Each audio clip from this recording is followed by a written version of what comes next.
I'm your co-host Handy Killcam, along with my other co-host, OG Crunkster. and today is episode 71 of the OG podcast. Man, 71. I don't even know what Mm-hmm. to even say anymore. I don't even know how to do the intro anymore. Of like the numbers, like I want to act surprised, but then I'm not surprised. But then it's like, what do? You just say 71 of the OG podcast, and it's Well, like it tells the audience that you know how to count. I So get, that's something. the world that we live in. Some people may not know how to count, just like how some Yeah. people don't know how So, to spell. yep. And a lot of people don't know how to do math either. It's a thing. Yeah, apparently. And you know what's funny? A lot of people don't know how to spell, not because they just don't know how to spell, but we rely on autocorrect so much that we Oh, yeah. kind of forget how to spell. I know that happens to Mm-hmm. me a lot because I'm like, dang, like, no, spoiler alert, my phone's been broke, and I'm like, been on my computer, and I'm like, oh crap, I actually got to spell words now. When I want to type a message, I can't just like auto like pick words, and I'm like, dang, Well, it's dangerous to rely on that because a lot of times, a lot of people's sentences get jacked up because of autocorrect. You yeah, know, somebody put my phrase of "Hey guys, let's get together for poker" turned into "Hey guys, let's get together for rolls." Yeah, wow, wow, rolls. rolls, Don't know why that happened. Yeah, I had like rolls. 15 text messages like rolls. Is this Oh. like slang or something? We're getting like high or what? I'm like, That's what no, I no. was like. I was like, dang, what kind of party is we talking about? An underground party or what? Yeah, I got a lot of that night. That's Like, no, crazy. no, guys, just chilling. My phone sucks today. Just Well, sorry. that's what happens with me when I use voice dictation, like a lot, because a lot of times, like even when I use the description in the podcast, on my computer, I use voice dictation to like write things out, just because it makes things like 100 times easier. And a lot of times, it tends to get the words wrong, Mhm. and my phone tends to make me more perverted than I am sometimes. Oh, nice. Yeah. Hmm. So, yeah. Like I don't know why, or my computer does, but it. So I have to like literally, I have to proofread the corrections, which makes no sense. I have to proofread the corrections, but it's the technology we live in. So That just proves how lazy we are these days. we are pretty lazy, and with how this is funny because Google had a like a expo like this week, Mhm. and they were talking about their AI and how like more AI that it's going to be, and they showed a demo of it, bro. Like literally, Google made the phone call for you and talks to the receptionist. Like, say for instance, if like I'm like calling to get a haircut, right? I tell Mhm. Google call this and make an appointment. Literally, Google will call the person and actually sound like a real person and sound like your assistant and make the appointment. And it sounds so freaky, dude. Like it literally sounds like a real person. Like like Mm. like it even goes uh like for instance, like you know how you just said, you know how you just went it like it actually did that. Like Uh-oh. when they're like asking questions, Google goes, hold on, let me check. Yeah, this person would like to do this at this and such time. And I'm like, what the flip? So yeah, it's about we about to get real lazy soon. We about Oh to get yeah. real lazy. Well, we don't even have to call things anymore. Google just does it for us, Hmm. which is pretty interesting. Pretty interesting. Okay, Google. Find this Yeah, I location don't for even me. think we're gonna have to do okay Google anymore. I think Google's just gonna like read our minds and just be like, okay, Handy, you want to go here, but you can't walk. So here, I'm gonna call you an Uber, and don't even worry about paying for it because I'm just gonna pay it for you. I'm like, okay, Hey, if it yeah, starts paying for me, then I'm alright with it. oh yeah, me too, right? But without further ado, that was a little bit of randomness. I didn't even think I was gonna be able to fit that in the show because I didn't think that was gonna be able to fit because that's not like um, gaming. But hey, I Nope. found a way to fit it in. So, OG, how was your week, man? It was all right. Just been mostly mobile gaming. I haven't really been on the PlayStation 4, believe it or not, these past couple of days. I've been busy actually. I wasn't home most of yesterday doing medical stuff. And then, I got home and, we ate and just kind of, had a lot of Netflix going on. And, I was Uh-oh, catching up Netflix on and my mobile chill. games No, and I'm stuff. just kidding. I'm just kidding. Yeah, pretty much. But yeah, basically it's just been mostly mobile for me. I've been playing a lot of Seven Nights, a lot of Shadowverse, and a lot of a game that I demoed. I actually made two videos, technically three, but one had some issues that got removed from YouTube. But two Mm. videos that actually made it to YouTube. Um, and so I've been playing those games as well in the background and, just having a good time. I've been demoing a lot of games in the background as far as mobile because I have a lot of plans for a lot of demos I'm going to be doing in the future. So, there's going to be a lot of demos coming. I got my Shadowverse series continuing because I've been making a lot of videos based off of, different lists and how to play it and how to build it. And, so hopefully people can get educated and a little bit entertained, hopefully, with these videos. But I've been really enjoying making videos lately. Like I feel so good after I make a video. Like it's just like, yes, this is what I wanted. So just check them out whenever y'all get a moment on YouTube, and they're Ma- also in the Discord as well. Yes, they are. I pay $1 a month for our stuff to get automatically promoted in the Discord and whoever else's stuff. I'm just seeing to see. All right, be home in 20 minutes. It's all good, Bezoid. I'm just waiting to see, um, who puts out like consistent content. Just Hmm. because it's like I don't want to just like put somebody's name up there and then they never do YouTube. You know what I mean? Right. So I don't know. Yeah. I'm weird like that. Like if I'm gonna utilize it, I'm gonna utilize it right. And what's up, Magic says? Magic said I've been meaning to see those videos. OG, just haven't had time for YouTube. Man, Magic said it's all good. It's all good, man. It's all good. That's the beauty of YouTube. Since I'm not live, you can check it out whenever On you have a moment. So it's on no big deal. on You miss out on demand. nothing. Same thing with On the demand. yeah, same thing with this podcast. You can there's no way if somebody tells me they missed a podcast, I'm like, how? There's 5 ways to watch it. You can go Hmm? watch it back on Twitch. You can go watch it back on YouTube.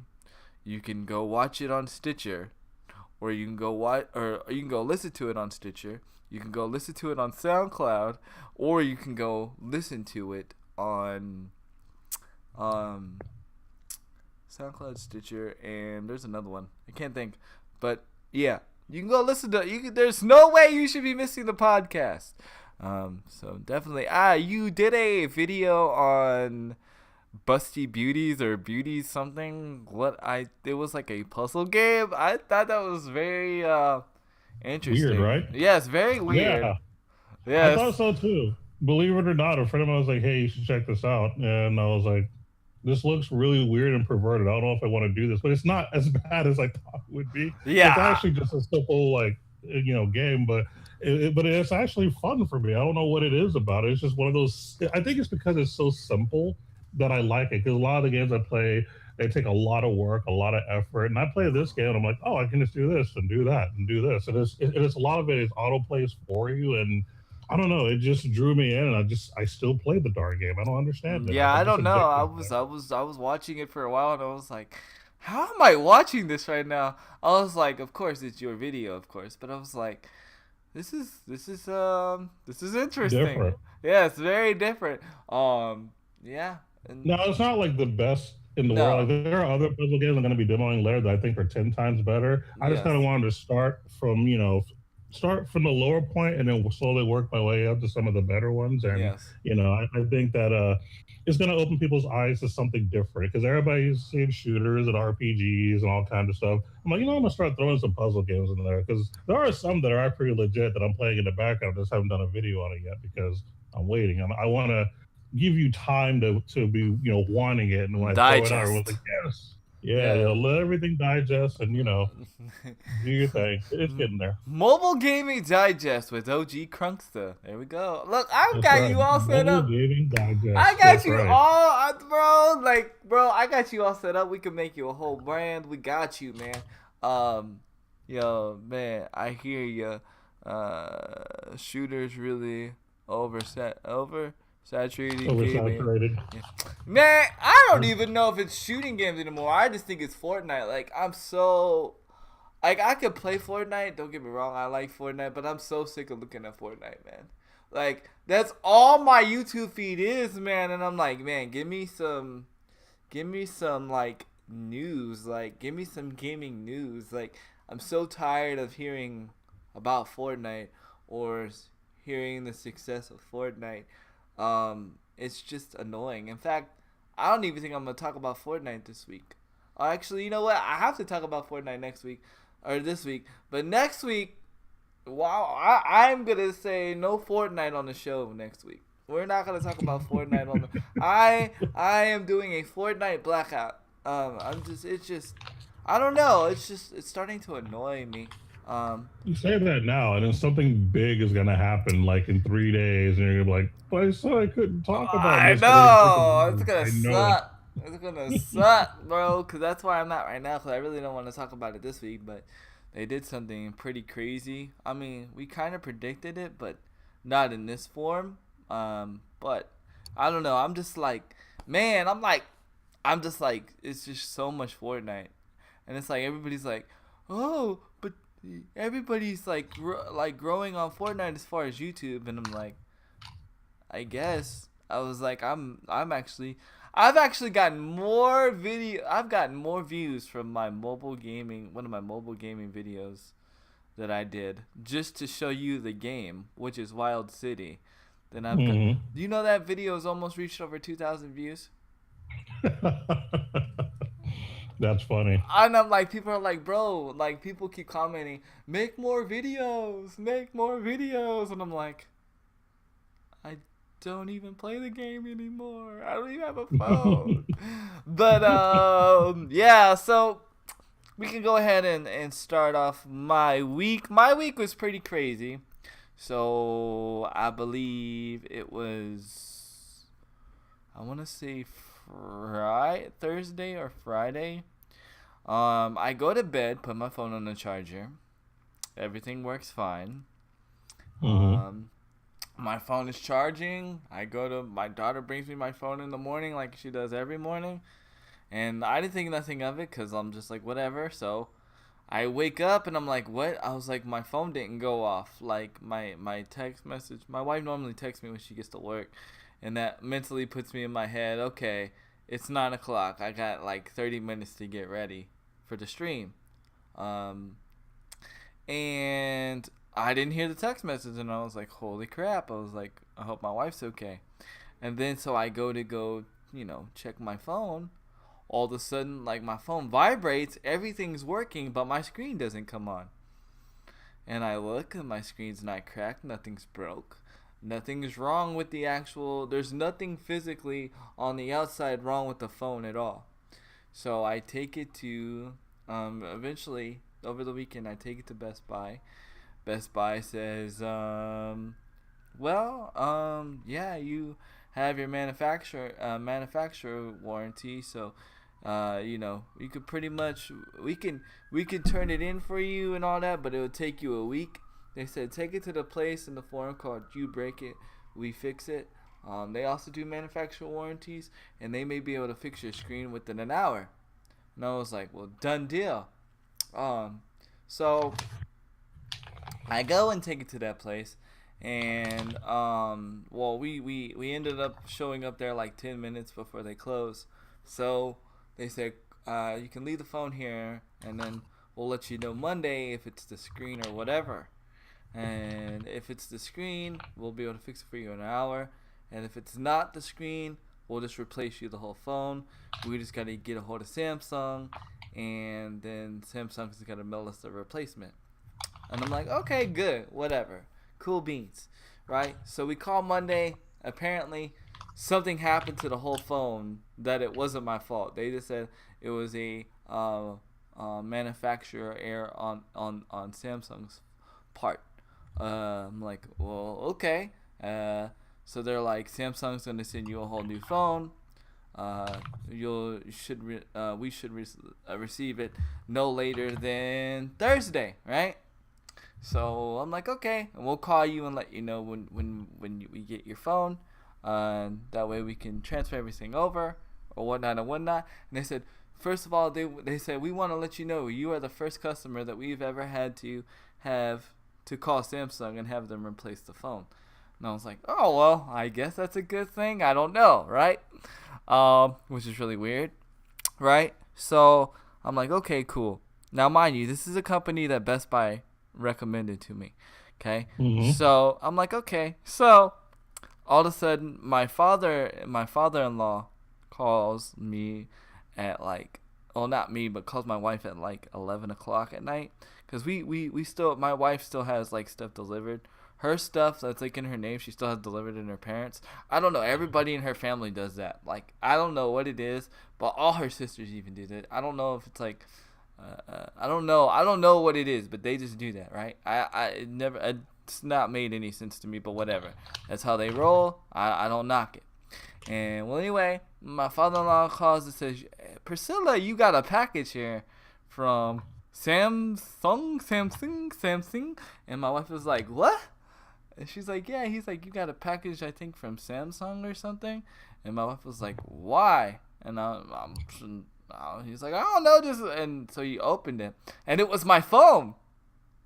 And I was like, wait a minute. They were supposed to deliver that to the company, right? So okay, right? So, but they delivered it to my wife's parents' house. So I have the phone, but here's two problems, okay? First of all, they just send me the phone, and I'm supposed to send the other phone back to Samsung.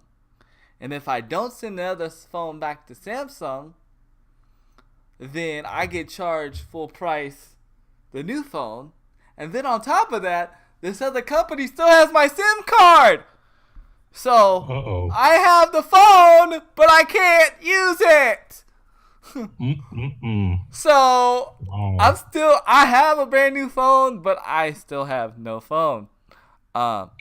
So I'm hoping and praying that like something in the computer doesn't like mess up at this other company, and they'd be like, well, it says we received your phone, so we just discarded the other phone.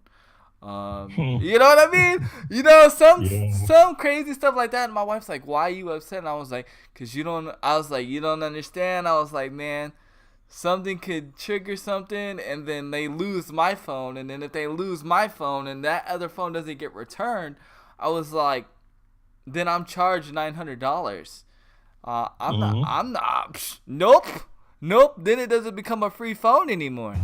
Yo, Crew Dog, what's up with that 15 viewer raid? Thank you for coming in on the Crew Dog 217 Airlines. I hope you had plenty of nuts on the plane. I'm sure he did. We're gonna comment about that later. Yes. Definitely. So yeah, that was that. So like I said, I have a phone, just can't use it. Just can't use it. In fact, I'm looking at the phone in the package right now. So I'm just hoping. Isn't that such a tease? It is. My wife's like, "Aren't you glad to have your phone?" And I'm like, honestly, I would just rather not have it right now.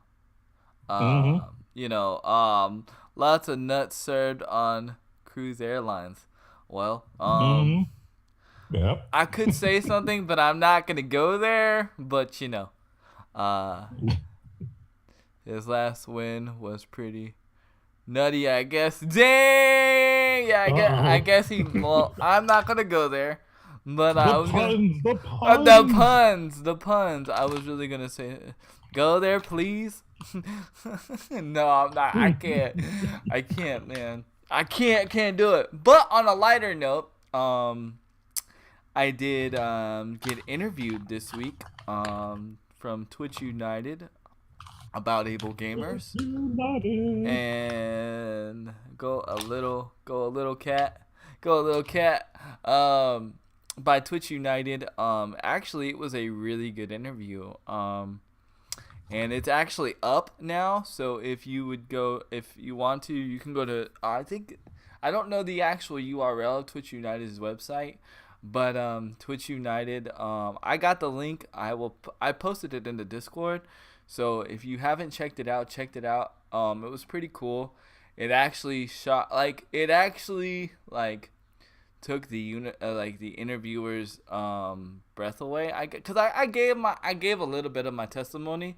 There was two things I regretted though, right? But I guess God did it for a reason because like you know how God always says you don't have to let people know that you love God. It will automatically just pour out of you, right?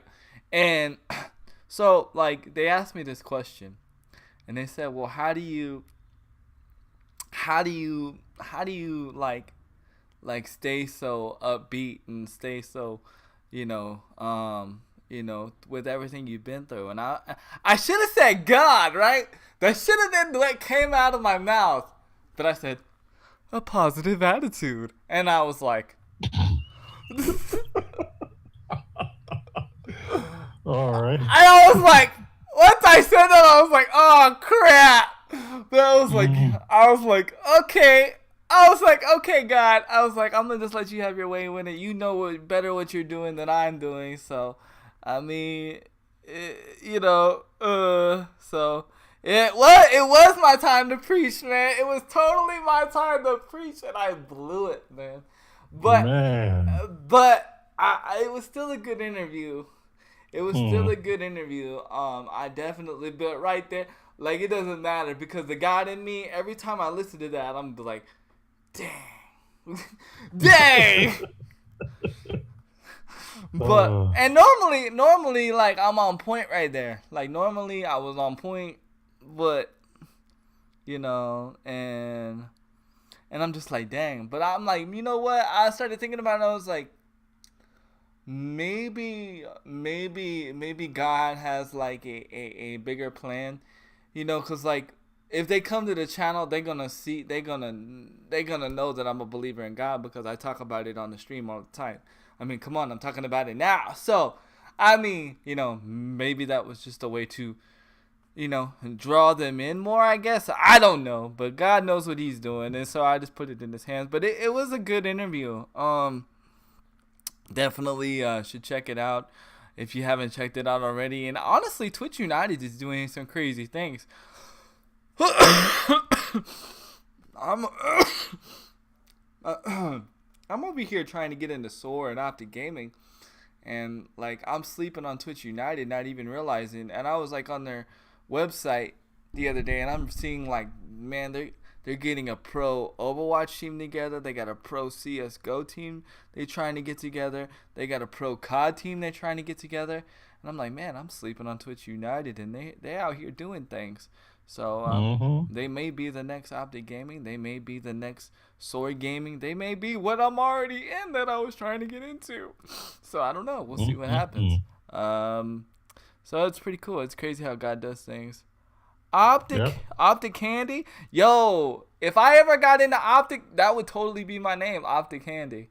And we're gonna talk about Optic. You guys already know I'm gonna talk about Optic. It was probably my most saddest. It was like genuinely, guys, I was sad. Like the day that the news dropped, like I literally like socially blacked out and just I didn't want to say or really do much because I know a lot of people that follow me and a lot of people that are associated with me. They don't understand my passion and my love for Optic and the history that I love for Optic. So it's like it's kind of hard for people to understand that, because they're like, it's just Optic, or it's just, but nah, it hit me pretty rough. I was pretty sad actually, but we'll get into that later. And I was looking forward.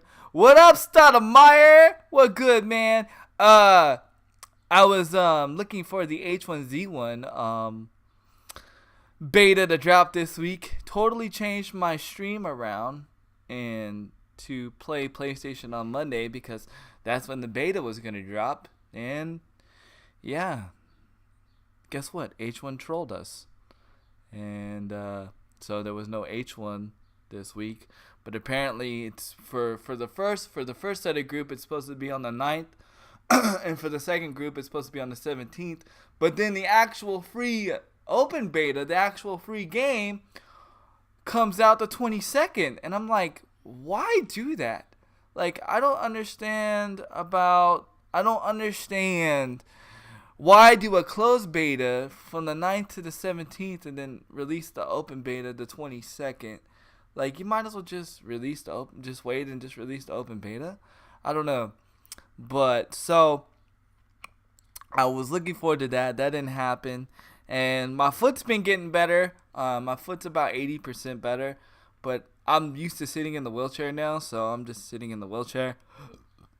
I actually enjoy it more. I actually play better. I actually play Fortnite better, which is really surprising. I'm actually looking forward to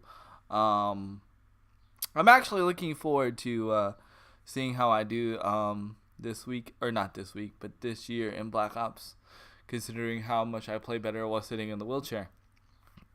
I'll see what happens. It'll be my year to shine. But other than that, man, that's been my week. been a very interesting week, I must say. I don't think I ever have a boring week.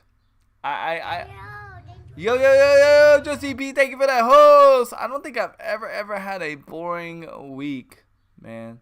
I don't know. Maybe I have, and I just tried to not make it boring. I don't know. Seems like my week's... Well, you're a really good storyteller, too, because I know a friend of mine that used to run a gaming shop I used to hang out at, he's a big-time storyteller. Like, even if it's not a big deal, he'll make it a big deal. Like, the way he tells the story, like, he'll just add special things to it, and everybody wants to listen, you know, and like, every time he's around, everyone's like, oh, okay, he's got a story, let's prepare for it. Especially when we all stand outside. Oh, see, that's how OG thinks about me. Like, oh, snap, here goes Handy again with his stories. Nah, my wheelchair don't have hydraulics, but I could do wheelies, though. But I'm not going to do wheelies on stream because that would be the one time I fall and bust my head. I actually did fall and bust my head once in 5th grade. I actually had temporary amnesia for 24 hours. And ironically, guess who I was with when this happened? Uh-oh. Guess who I was with? Guess, OG. Who? You know this person. Well, if it's 5th grade, I really didn't know you back then. You didn't know me back then, but you knew this person, though. I'm going to say Josh. Nope. I say, yeah, I knew him in 5th grade. It's the one person that annoys the crap out of us now. Oh, Tim? Nope. Close. Well, he doesn't really annoy me, but... Close. Oh, Jimmy. Nope. Okay, I don't know, dude. Oh my God! Unless you're talking to Philip, but I don't know. Nope. You're gonna be like, oh. Here. Nope. You're gonna be like, oh my Jesus! It was John. No, it was John. Oh, I didn't know him either at the time. I've known John since like 1st grade, dude. No, I didn't meet him until like 7, so yeah, I didn't know the guy. Yeah, so like, here's the story, right? And I guess I'm gonna go with the story. Here's OG. Oh snap, Handy with the stories. There he goes. All right, so like, I just like was getting ready to start Special Olympics, like one of my first years, of Special Olympics, and so I was like excited and I was like pumped. You know, I'm gonna like, cause I don't know. I didn't know what I was getting into. I didn't know what really Special Olympic was. I just thought it was like Olympics, you know. So like my dad comes over, right? And like, despite everything that my dad, like me and my dad went through, you know, when I was younger, normally him, cause he's just crazy. I still tried to make the effort to be excited to see him. So anyway, there's this ramp in front of our apartment, right? And back then I didn't have good like wheelie balance, so I had these outriggers, which we call wheelie bars, and John put them up because we just went to the gaming store to go rent a game, right? Because that was the thing back in the day with your friends. You always went and rent games for like a week, and you would just play games. Well, anyway, we go to the place, we come back. John forgets to put my wheelie bars back down. I didn't know this. And I go and wheel up the ramp, and I go up fast to go up the ramp. Like, I go really, really fast. Well, I zoom up, and when I zoom up, like my wheelchair goes backwards, and then my head like lands on the concrete and bounced like twice on the concrete. The only reason why I know is because people told me what happened. Like, and then I completely blacked out, and like I couldn't remember who I was, couldn't remember where I was who for like 24 hours. It was pretty bad. So yeah. So I try not to play with willies too much. Right. Yeah. So, but yeah, that was a little side story by Handy Kill Cam. But yeah. Ironically, I was with John. And that's why he's like, man, you're my twin brother, man. You're my bro, man. Yeah. But I've heard that story too many times. Yeah. Let's get to man. So yeah, like, and ironically, like John was like that. Like John wouldn't go home, which was weirdly enough. Yeah, he has that bad habit of not leaving when he should. Yeah, I was like, I woke up and John was still there, and I'm like, bro, you can go home. Like, my mom and dad are here. Like, you can go home. Like, but it was crazy. But yeah, that was a little fun, little interesting story. So I try not to do willies unless I absolutely have to, just because like I have like flashbacks to that. That stuff's scary. Flashbacks. But yeah. But anyway, I'm gonna let OG talk about some knowledge because I'm tired of talking. Oh, now you're tired of talking. Oh man. So this is gonna be kind of a mobile game / console game kind of thing. Because it's something that happened a year ago, but it's resurfacing again. So for those who don't know, Nintendo once again is being sued by the company called Game Vice for the second time. They actually tried suing them last year for basically copyright because basically Game Vice is similar to the Switch. So for those who don't know what Game Vice is, and it seems weird that I've never talked about it in the past, being that I'm the mobile gaming guy, but I wasn't really sold on this. But basically, the Game Vice is a device that you hooks up to your iPad or your iPod, or I'm sorry, iPhone, and it has like a controller. It's basically think of it in the shape of like a U, I guess, and then you would just stick the iPad into this device, like kind of like in the middle, and then on the side of it, it has like controls, like a controller, a D-pad, or a joystick, or whatever, and then when it sets up, you can play whatever games you've downloaded on your phone using this control device. Oh my god. Okay, go ahead. Yeah. So last year they tried to sue them, and long story short, they lost. Well, of course. Now, granted, Nintendo hasn't always won, but they won that battle. Well, now Game Vice, just like maybe a month or two ago, did another suit where they're actually trying to get the government, and the government's actually investigating the Nintendo because of this now. They're trying to stop productions of the Switch in the United States, basically trying to keep them from coming here anymore. So it's kind of like one of those things. If it actually goes through, which I doubt, but if it goes through, it could kill Nintendo. I don't think it'd kill Nintendo, but it would hurt them a lot it would because hurt them a less lot. I mean, it would hurt them a lot. I mean, yeah, that's crazy. Isn't that the company that plans a whole lot of things just to find game companies to sue them? Yeah, like that's the thing. Like that's why we were saying like there needs to be like a gaming court of law, because like this is ridiculous. Like, first of all, let me go back to this first lawsuit that they lost. Why would you think he would win? Where in Nintendo can you hook up a Nintendo Switch to your phone and use it? I'm just saying. Although that does sound like a really good idea, though. Yeah, I mean, where does that make any sense? Now, I mean, I don't know. I mean, you don't. There were some things that were comparable, but again, it's not the same thing. Kind of some of the motion control stuff. The fact that it looks very similar to some degree, even though the Switch isn't really a U, it's more like a well, I mean, I guess kind of, but you can't even really tell. Switch Like, is not even a it, U. It's like a rectangle. yeah, it's like yeah, it doesn't even really look completely the same. It doesn't work on the same devices at all. I mean, there's a lot of things that they really pushed for comparison. That's kind of where their original lawsuit was. They pushed for a lot of comparisons. This is similar like our system, and they tried to win and they lost, and now they're upset about it. So they're trying to go a different angle and hope they can just cut Nintendo off from the knees by getting rid of the Switch altogether. But I doubt it's going to happen. I don't think that's going to be a winning suit. I think that the Patents. government Yeah. is not that dumb. Yeah. So Magic said this. He says, I mean, patents lawsuits work fine.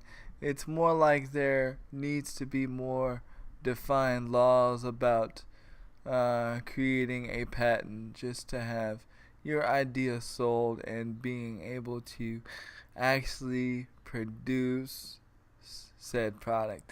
I mean, I don't know. I just yeah, feel like I do understand. I do get you, but it just seems like, man, it just seems like people pick on Nintendo so much, and then people wonder why Nintendo is so hard.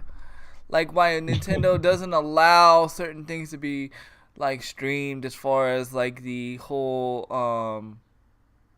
when they did the whole Mario 64 patch, where like Mario 64 was like multiplayer and all that stuff. oh yeah, I remember that. People Yeah, wonder why, and it's because people come after Nintendo. People do not come after Xbox like the way people come after Nintendo.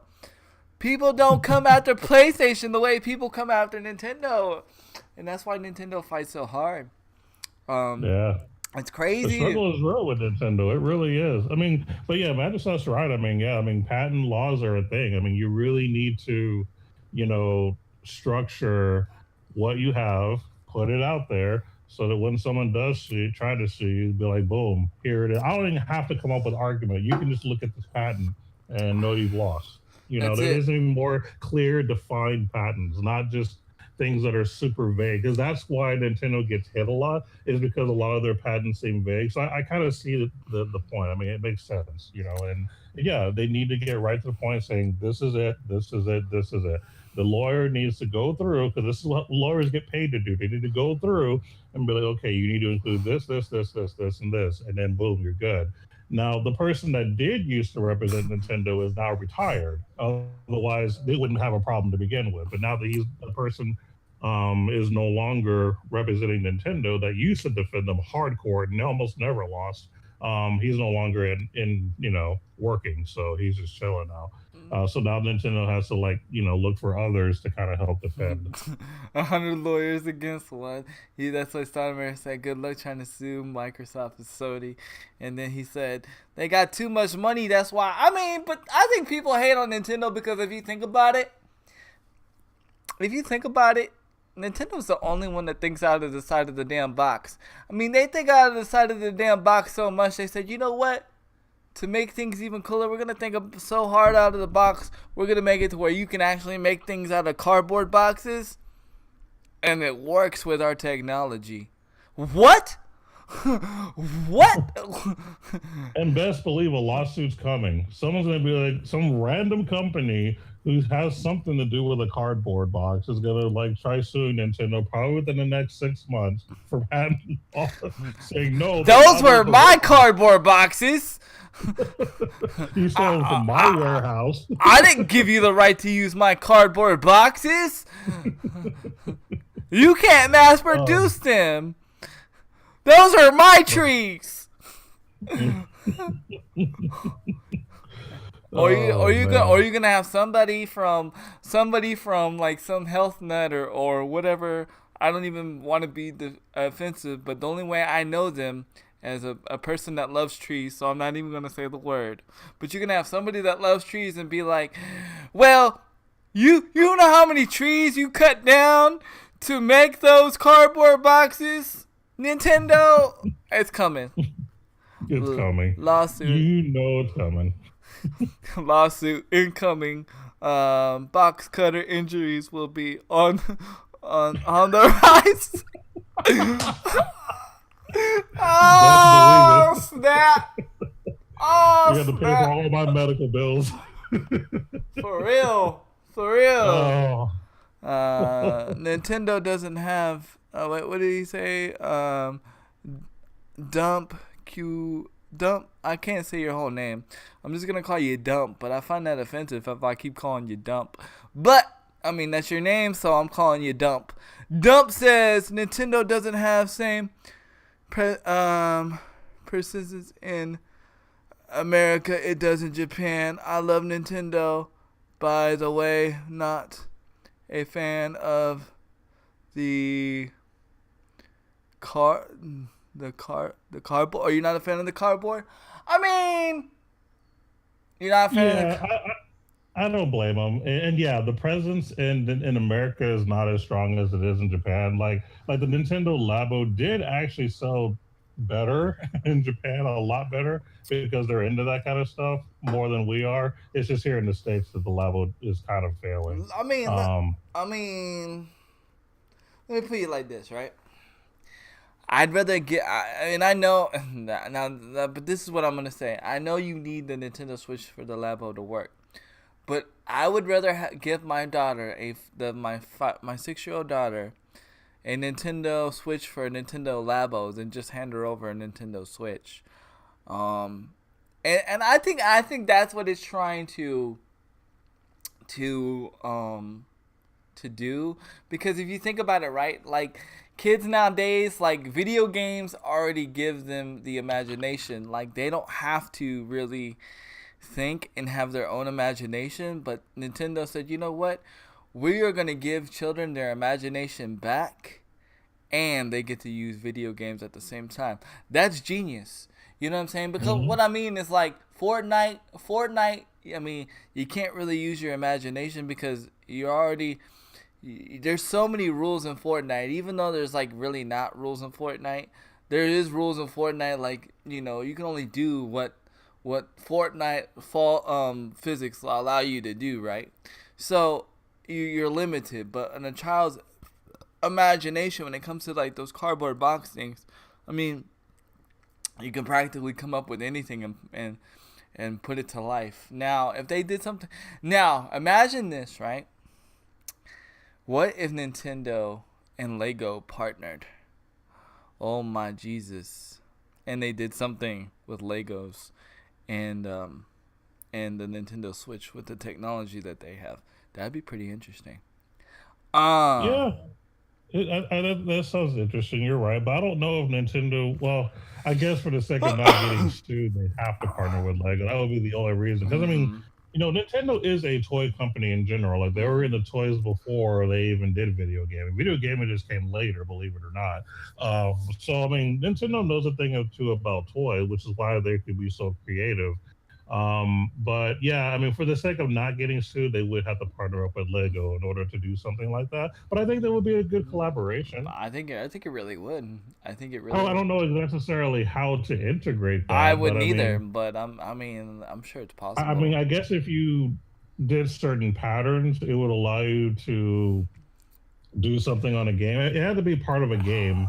Like I don't know. That's really something that we have to sit down and have a meeting about. But we don't have time for that today. Yeah, we don't work for Nintendo. But imagine if you made a Nintendo or a Mario head, or some kind of Mario Lego, like like just a regular Mario character out of Legos, and it comes to life.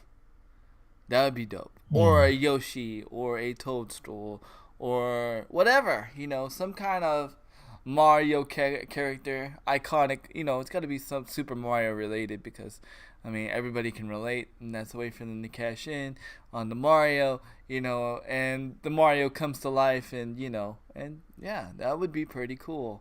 It's me, Mario. And you could program them to say, well, I don't know, I would say program them to say whatever you want them to say, but then, you know, then you would have some hates. That's too much technology. I think you'd have to make some defaults, to be honest. Yeah. budget cuts, Anyway.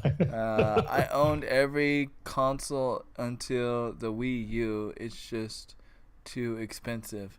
The Wii U, oh, the Switch. Yeah. No, Ah, no, there was a Wii U. The Wii U existed. yeah, yeah. I know the Wii U. I know the Wii U existed, but mm, I owned a Wii. I didn't own the Wii U.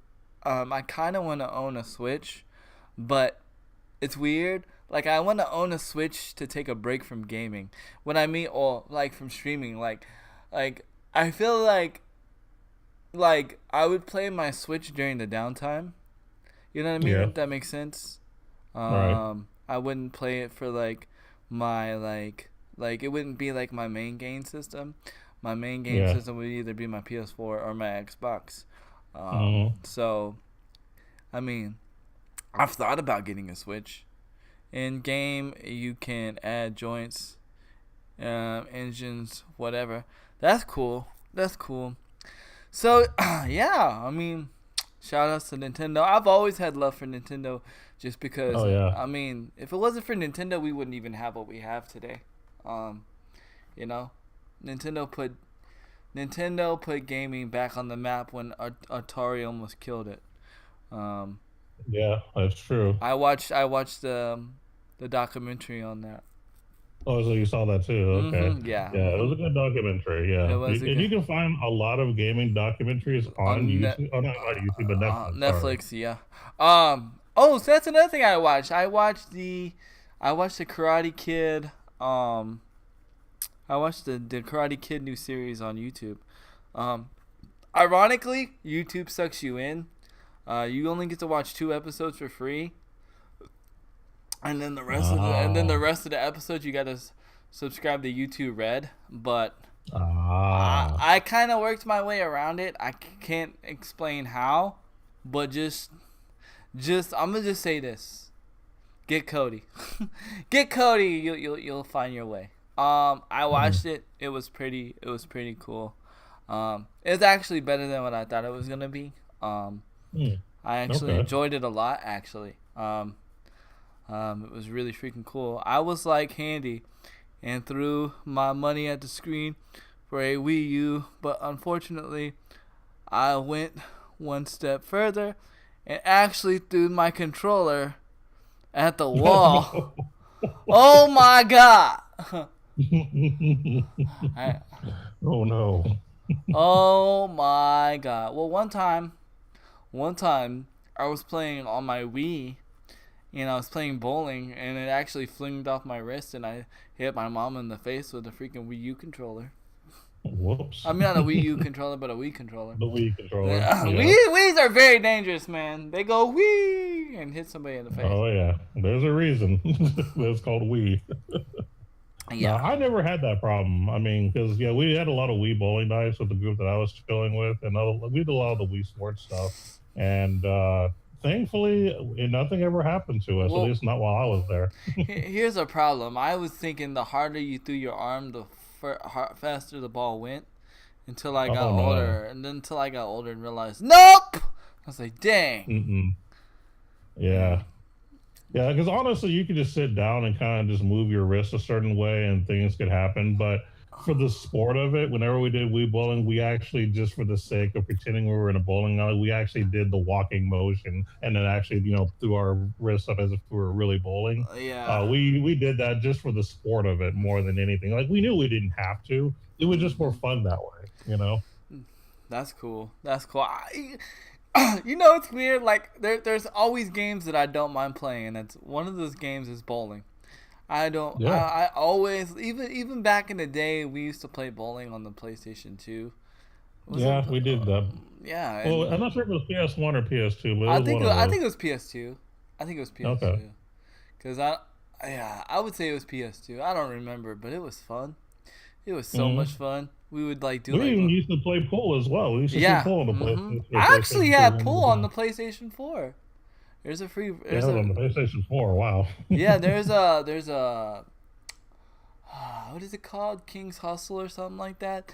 But there's a pool game on the PlayStation 4. It's free to Hmm. download, and you can play it, and you can actually participate in tournaments every week.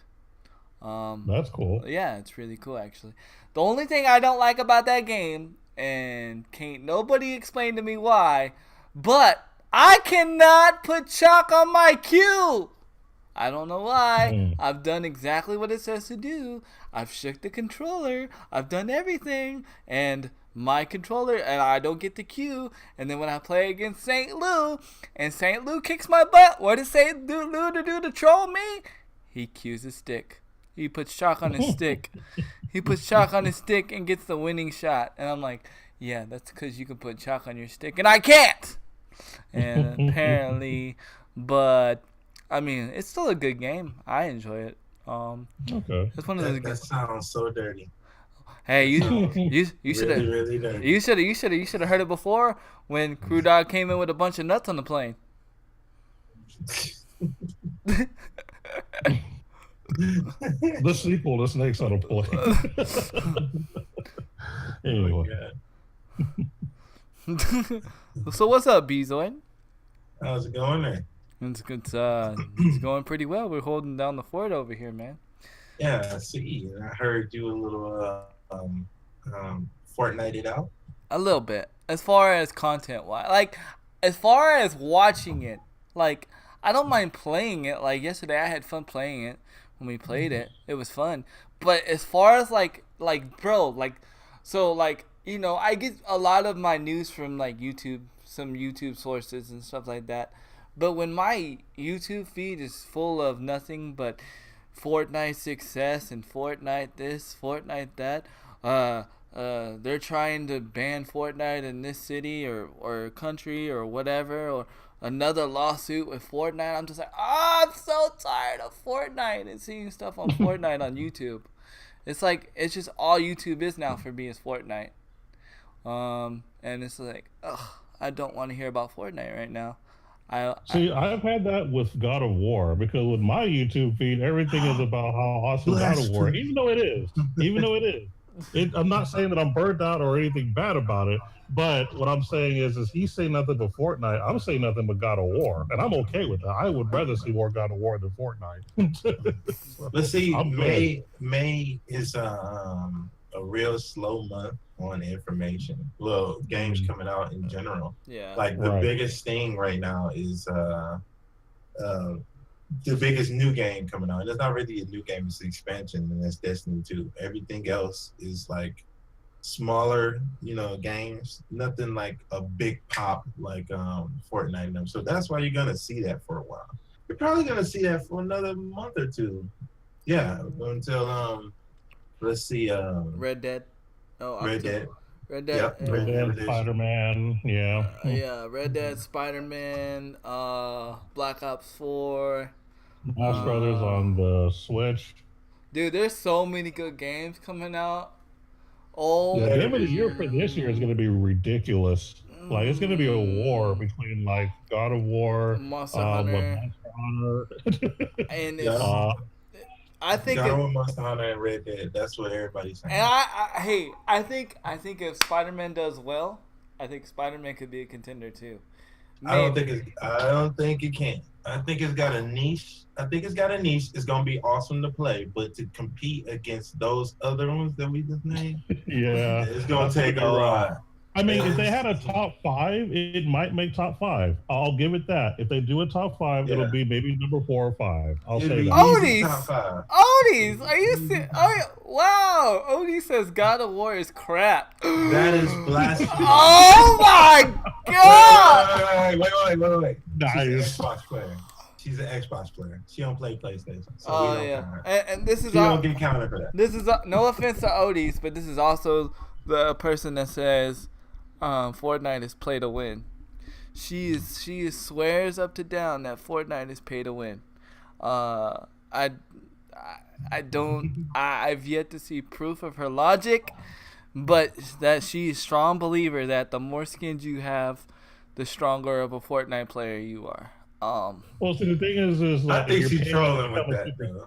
No, that's what it should say is you're paying for like Super Saiyan skins, which actually give you hidden power that you're not aware of, and then all of a sudden you're destroying everyone. I got you, Odie. I got you. Next coming to Fortnite, DBZ.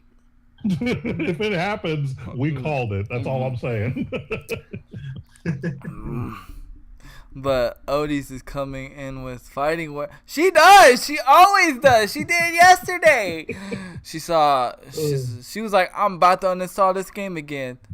Cause she was like, and then she goes off and gets like 7 kills or 5 kills, something like that. She went off yesterday after she was like complaining about like saying that she feels like that Fortnite is pay to win. I mean, that would make more sense, and it would feel like it would make more sense to me. But I just feel like sometimes the shooting is just random. But I've said this and said this again. Fortnite's skill gap is not with shooting. Fortnite's skill gap is in with building and moving and getting the advantage on your opponent and outsmarting your opponent. That's where the skill gap is. The skill gap is not shooting. If you want a battle royale that skill gap is shooting, that's more like your PUBGs and those.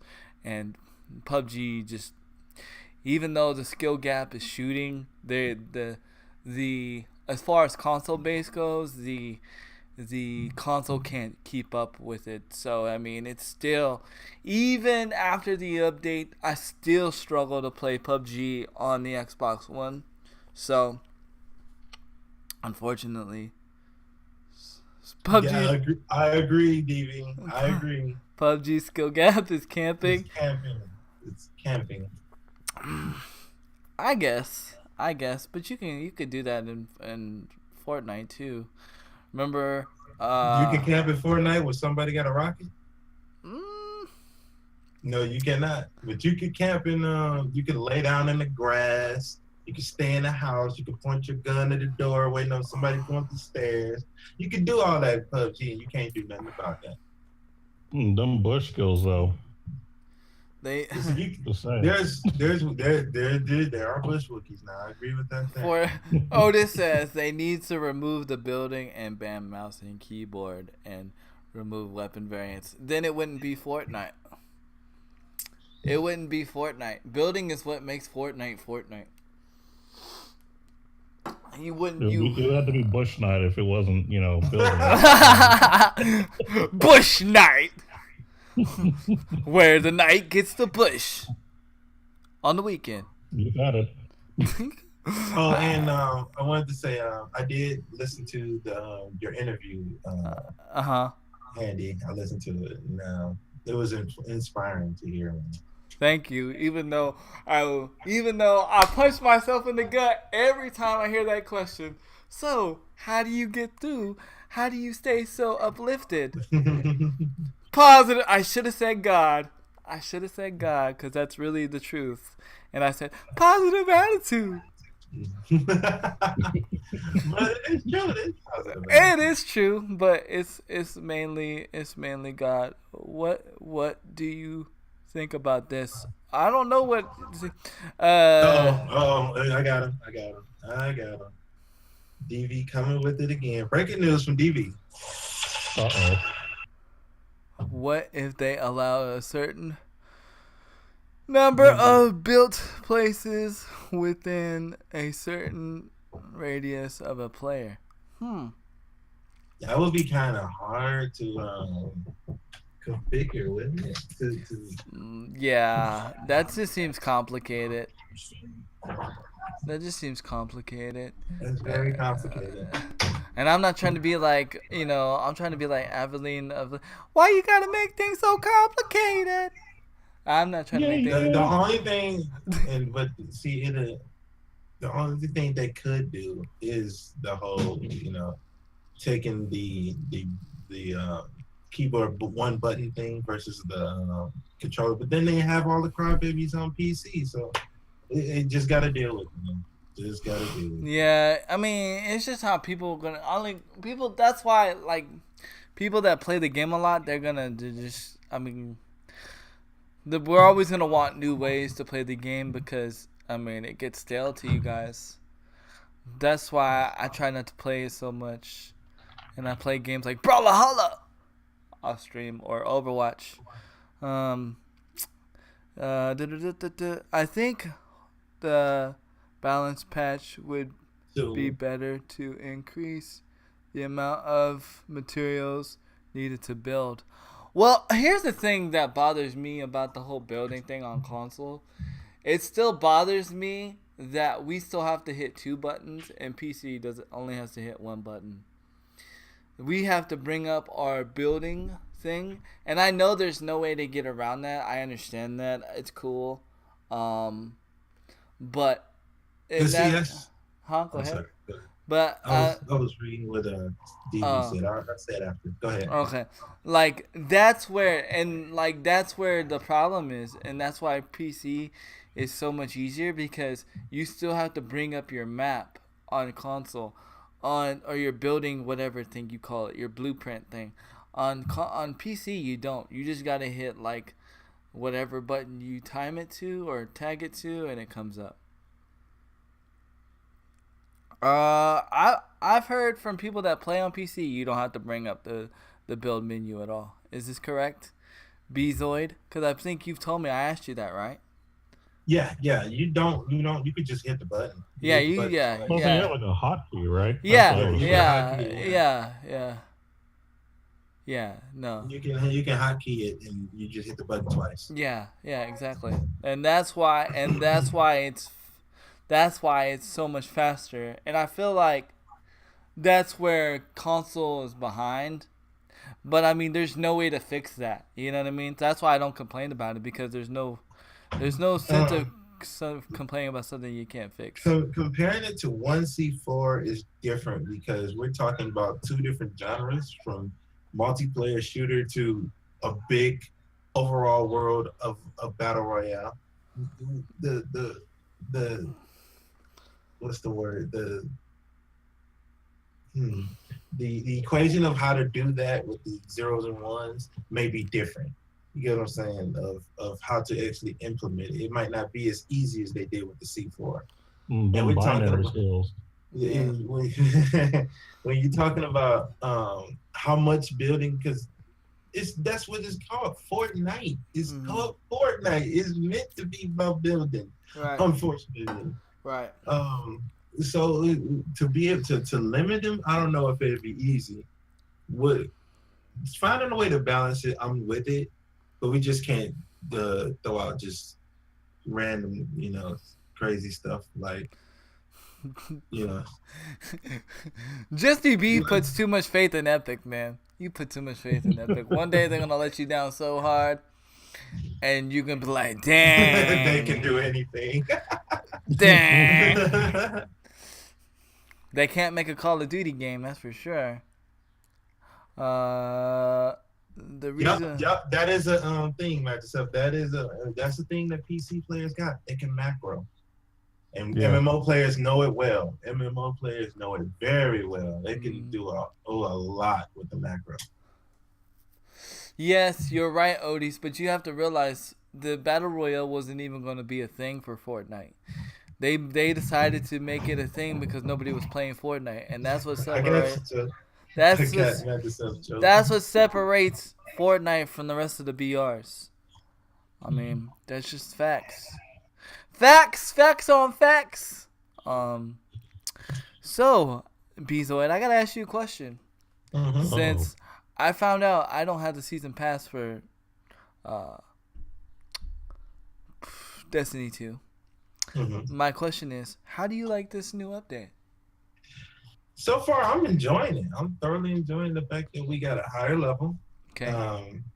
The new area we got, Mars, which was in 1, but it's totally redone. The story I'm enjoying. I'm thoroughly having fun with it so far. My only thing is, I just hope it keeps going. And we don't run out of stuff. Did you try the PvP? Well, you got to cut out. What you say? I said, did you try the PvP? No, I haven't tried the PvP yet. First thing I was doing was leveling up my character to get the new light.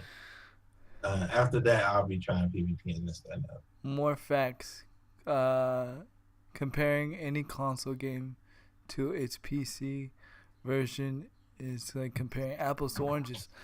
Yes, but at the same time, though, like at the same time, when you have like ports, like kind of like perfect, or not perfect ports, but when you have identical ports like you do with Fortnite and PUBG, that's different. Like now H1Z1, I don't want to jump into this yet, but H1Z1, they specifically redid the game and made it.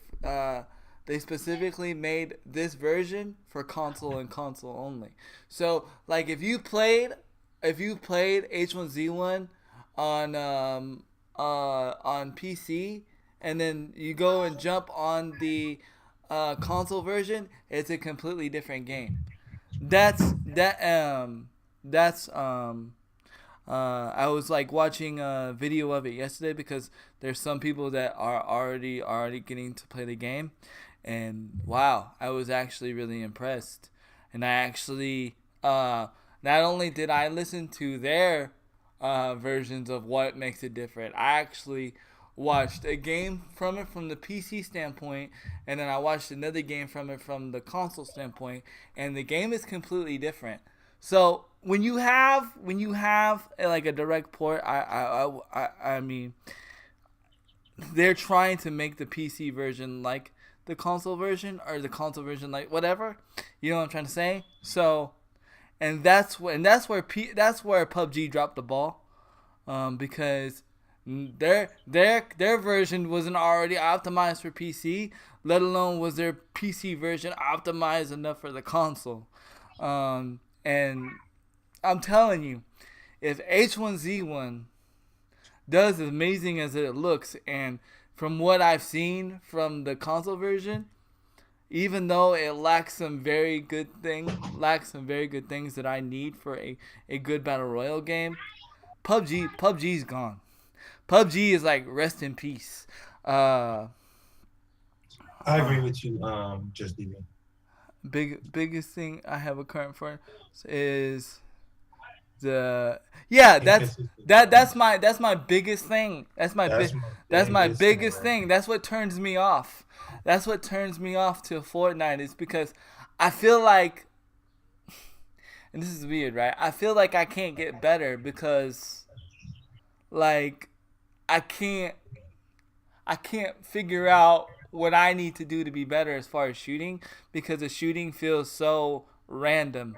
1 minute like I'll be on point and I'll just be like murking, and then I try to do the same exact thing and then it doesn't work, or I don't get the same results, and that's what turns me off. And that's why I'm like, you know what, this is why I can't like throw my life away to this game to get like super better. And I don't know what like the high profile players do. Only thing I can see, yo, thank you for the biddies, yo. 40, 50, 60 biddies, man. Oh, look at all them biddies. You being funny. You obviously have not seen me play lately. I've been a lot more accurate lately, but you're funny, DB. But no, like my main thing is like, if I hit somebody for 50, I should be able to hit them for 50 the next game, and it's just annoying. And I feel like you can never improve your shot, and that's what doesn't pull me from playing to the level to where like I just want to like engulf Fortnite and just like become a pro. And I realized the only way you can really become like a good pro at Fortnite is by building, and it's just all about your building skills. Yeah, I know you messing, DB. I know you messing. But without further ado, I'm gonna let somebody else take over because I'm tired of talking. He says that now, and then he all of a sudden goes off and off and off. Like, yeah, I don't want to talk. I don't. Yeah, what's happening is, and going off what Odie's was saying about many people take games too seriously, this, that, and the other. And she was saying it's getting too competitive because of people like Ninja Myth, Hollow, a lot of other people. Competitiveness. That's in all games like this. Yeah, I was saying it's in all games. All games like this, it gets ruined by the competitive scene. And you can, especially in the fighting game circuit. Yeah, that's true.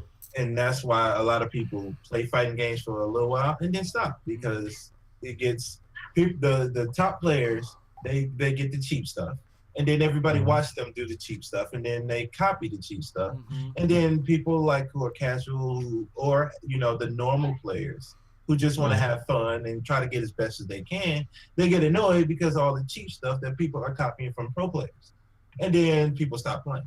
That's why fighting games need to come out so much, because people get bored really quick. And that's what's happening.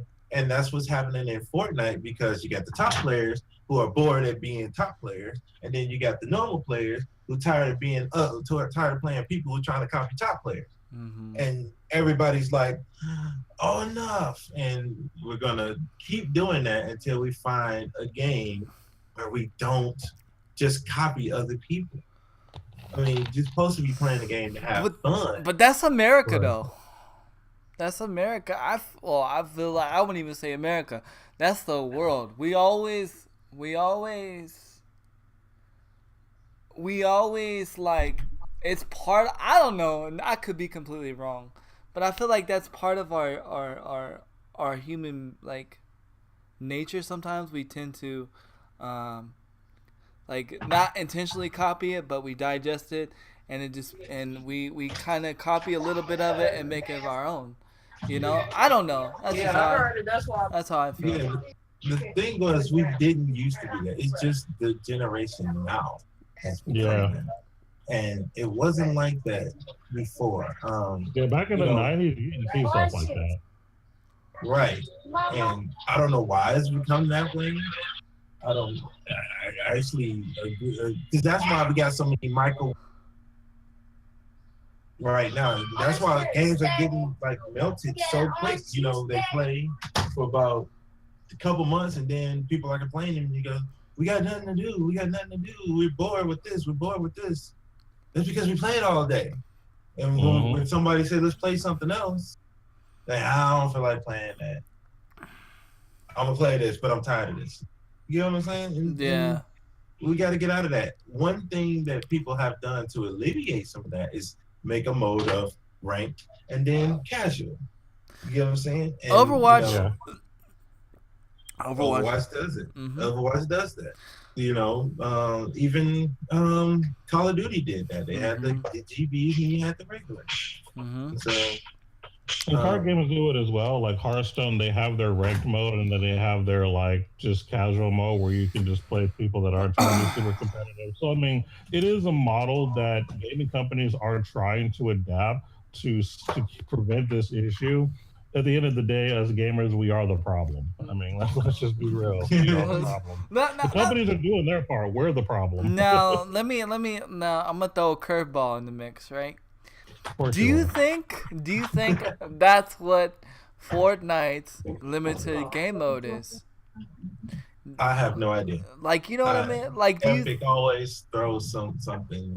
Like, do you think that? I mean, do you think like, cause that could be like why they do the limited game mode is because it's for casual, and then the regular game is for like the competitive scene. And then my next question is, do you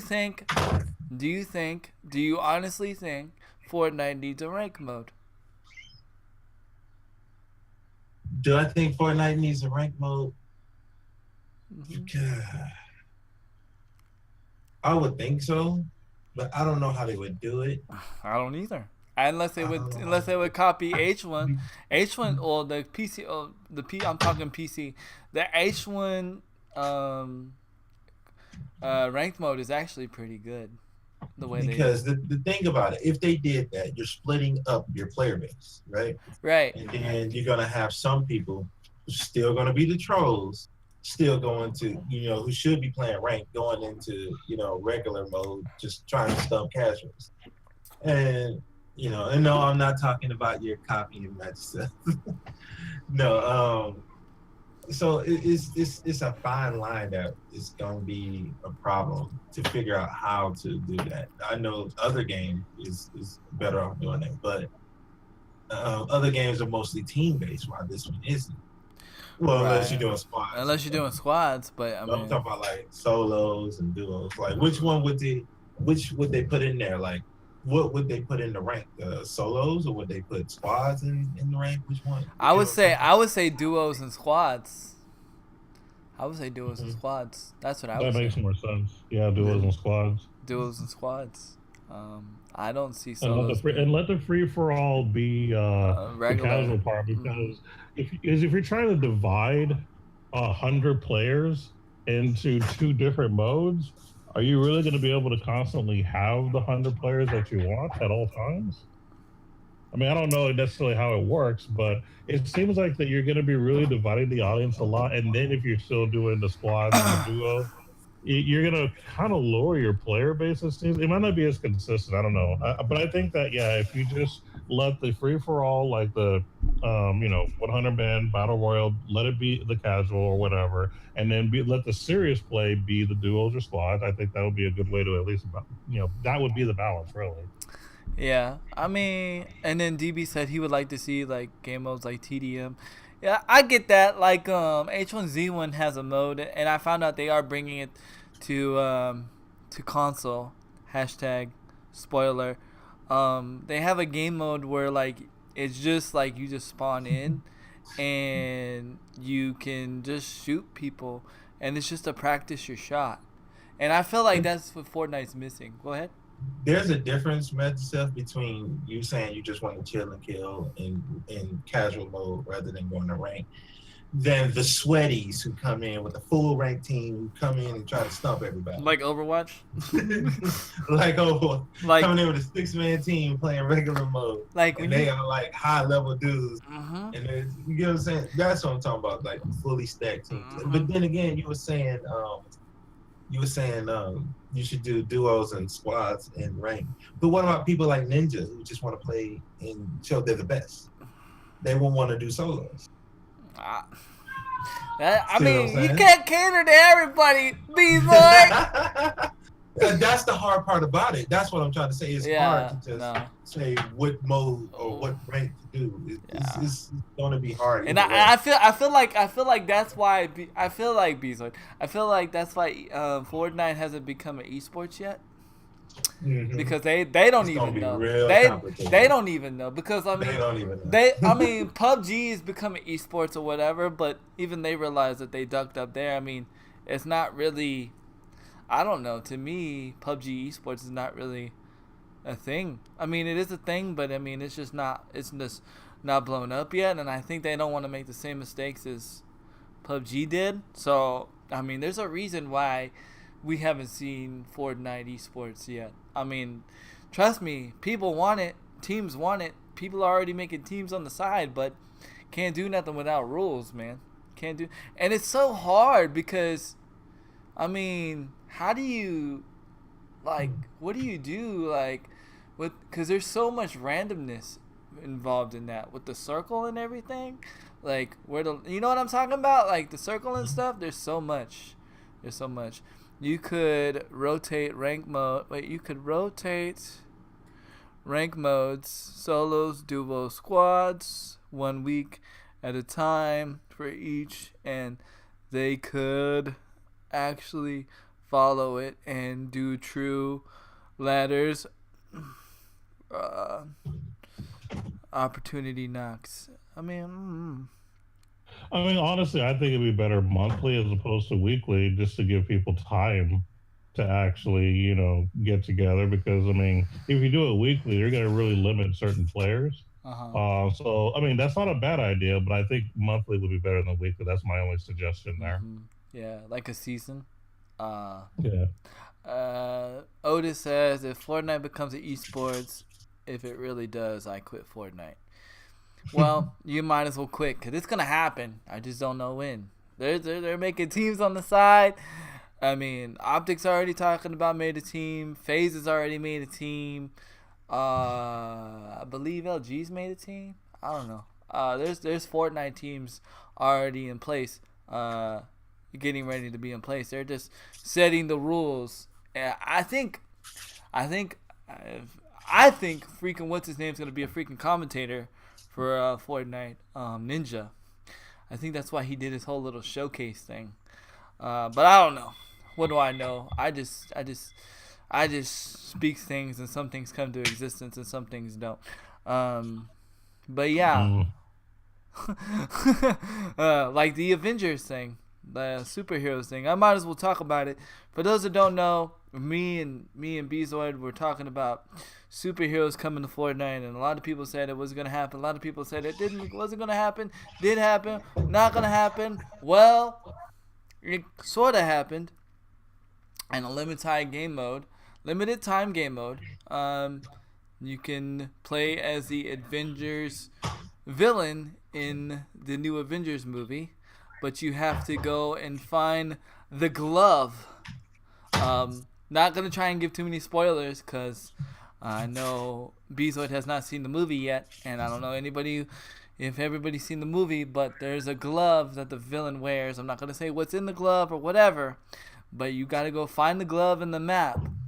And when you find the glove on the map, or you kill the person that had the glove, you practically, I think it's like 1,000, like a total altogether between shield and health, you get 1,000 combined. And every time you kill somebody, when you're the villain, your shield replenishes. It's pretty dope. It's pretty sick. I've watched it.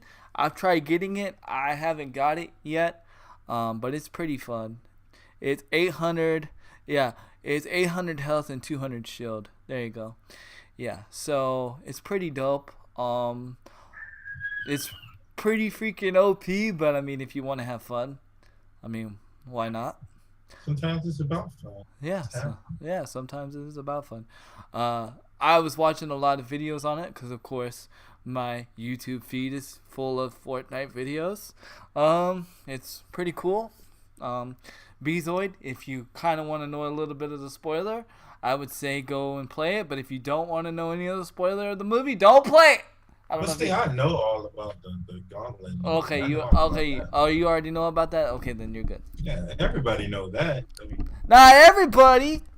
If you don't know about the I knew about it, but if you don't know about the glove he wears, why are you watching this? I'm just saying, some people just watch superheroes movies just to watch superhero movies. Some people don't follow that stuff. I know my wife don't follow that stuff. She didn't know. I'm over here telling her all this stuff. She's like, what? Huh? How is Spider-Man? She was like, how is Spider-Man in the movie? And I was like, 'cause in the comics, even in the cartoon, but most people were spoiled already by comic books. Yeah, I didn't really read like a lot of the comic books when I was a kid, but I watched a lot of the older cartoon series, because a lot of the older cartoon series, thank you Crew Dog, a lot of the older cartoons did a lot, kind of went well with the comic books, a little bit better than what they do now. So that's where I got most of my knowledge from. But yeah. So that's Fortnite for you. Anybody else got anything they want to talk about? Well, this month is, like I said earlier, it's very slow. Mm-hmm. So, all right. Most everybody has either got updates or expansions. Mm-hmm. So if anything is, aside from maybe like the MOBA genre or the phone, everything else that's on like console and PC is not really, explosive news this month. Everything is Fortnite, Destiny 2, the huge update from Final Fantasy, Mm-hmm. which is coming the 22nd to 23rd. So you two guys, get ready for that update. Oh, for the Final Um, Fantasy? Yeah. yes. Also, Monster Hunter is still going on crazy. Oh, I can say this: Dragon Ball Fighters has had a balance and an update itself. They got rid of some of the cheap stuff that was going on in the game. So you could say that, but as much as far as big time news, is nothing really too much, right now. No, I can elaborate a little bit with H1Z1. Like I said, they are going to be releasing the first group of beta codes for the first group, actually today. So check your emails today, and then for the second group for the closed beta, they will be The released. 14th, right? Yeah, the 14th. Yeah, Yeah. the 14th. So you might want to check. Like I said, I've seen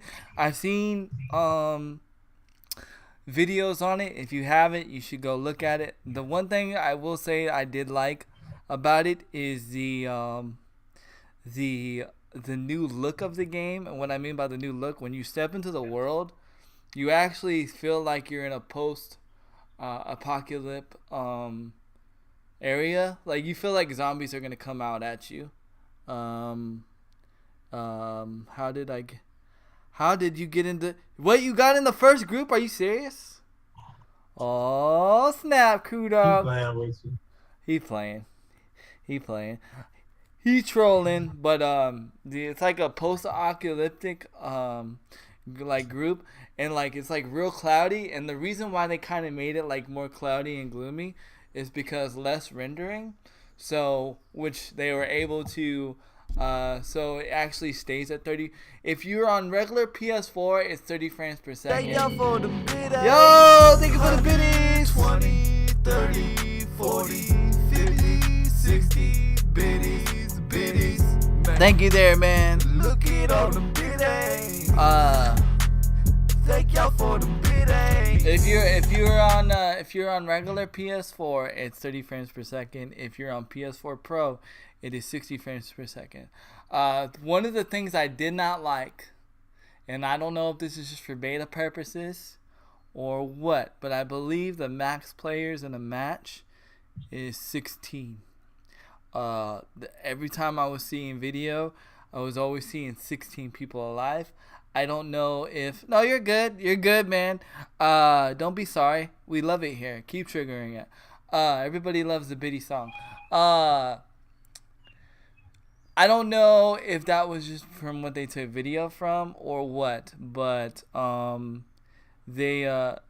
only, as far as I've seen, there's only been 16 people alive, or like 16 people start off. Another thing is, it actually shows you where the vehicles are on the map on your compass, so you know when you're near a vehicle. Another thing they also did too is there is no third person aim down sights. So what I mean is, you know how on PUBG, how you have your third person over the shoulder, and then you can aim, you can zoom in like over the shoulder, but then you have your first person aim down sights. Well, in H1Z1, they eliminated that on the console. Yo, Kuda with a $15 donation. Let's go. Whoa. Man, thank you so much, man. Wow. Man, thank you so much, man. Rocket song. Man, Love that song. man, thank you so much. Hey. Man, thank you so much, man. Hey. Thank you, man. Thank you, crew. Thank you, Kuda, so much, man. We appreciate it a lot. We really do. Yeah, we do, man.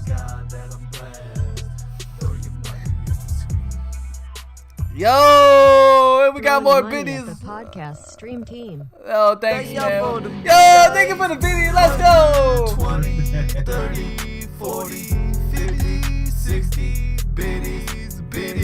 Man, Usually out there. look at all the You biddies. see, that's why I love the Biddy song, because that's where it Thank y'all for started. the biddies. Yeah, that's where it started. I remember I was in the shower, and that's where I came up with the Biddy song. Was that when I was in the shower? In the shower. In the shower. Of course. And There's I was always like, somewhere in the bathroom and, where you gain inspiration. and That's what I was singing the song in the shower, and my wife was like, "What are you singing?" And I was like, "It's gonna be my new Biddy song. You watch." And yep. And then I just found the beat, and bam, it happened. OG doesn't know, but we have a new sub. We have a new sub song too. I did. Oh, yeah, Oh, he nice. hasn't heard it yet. Yeah, he hasn't heard it yet. He hasn't heard it. I'm Was sure it'll come. yes, but I'm getting burned out writing music. I'm taking a little break after Walking Dead song. Now, oh, that's cool, man. Actually, because of my disability, it's hard for me to write stuff. So I actually freestyle a lot of my stuff, and I just put it out and just. Well, So wait. So you telling me that you're JC? yeah, kinda. Man, thank you for that song, man. Let's go. Hey. Hey. Nice. Can you hear that? I don't think A it. little. I can't hear it on where I'm at, but I'll listen to it later. Oh, Hey. thank you for the sub, man.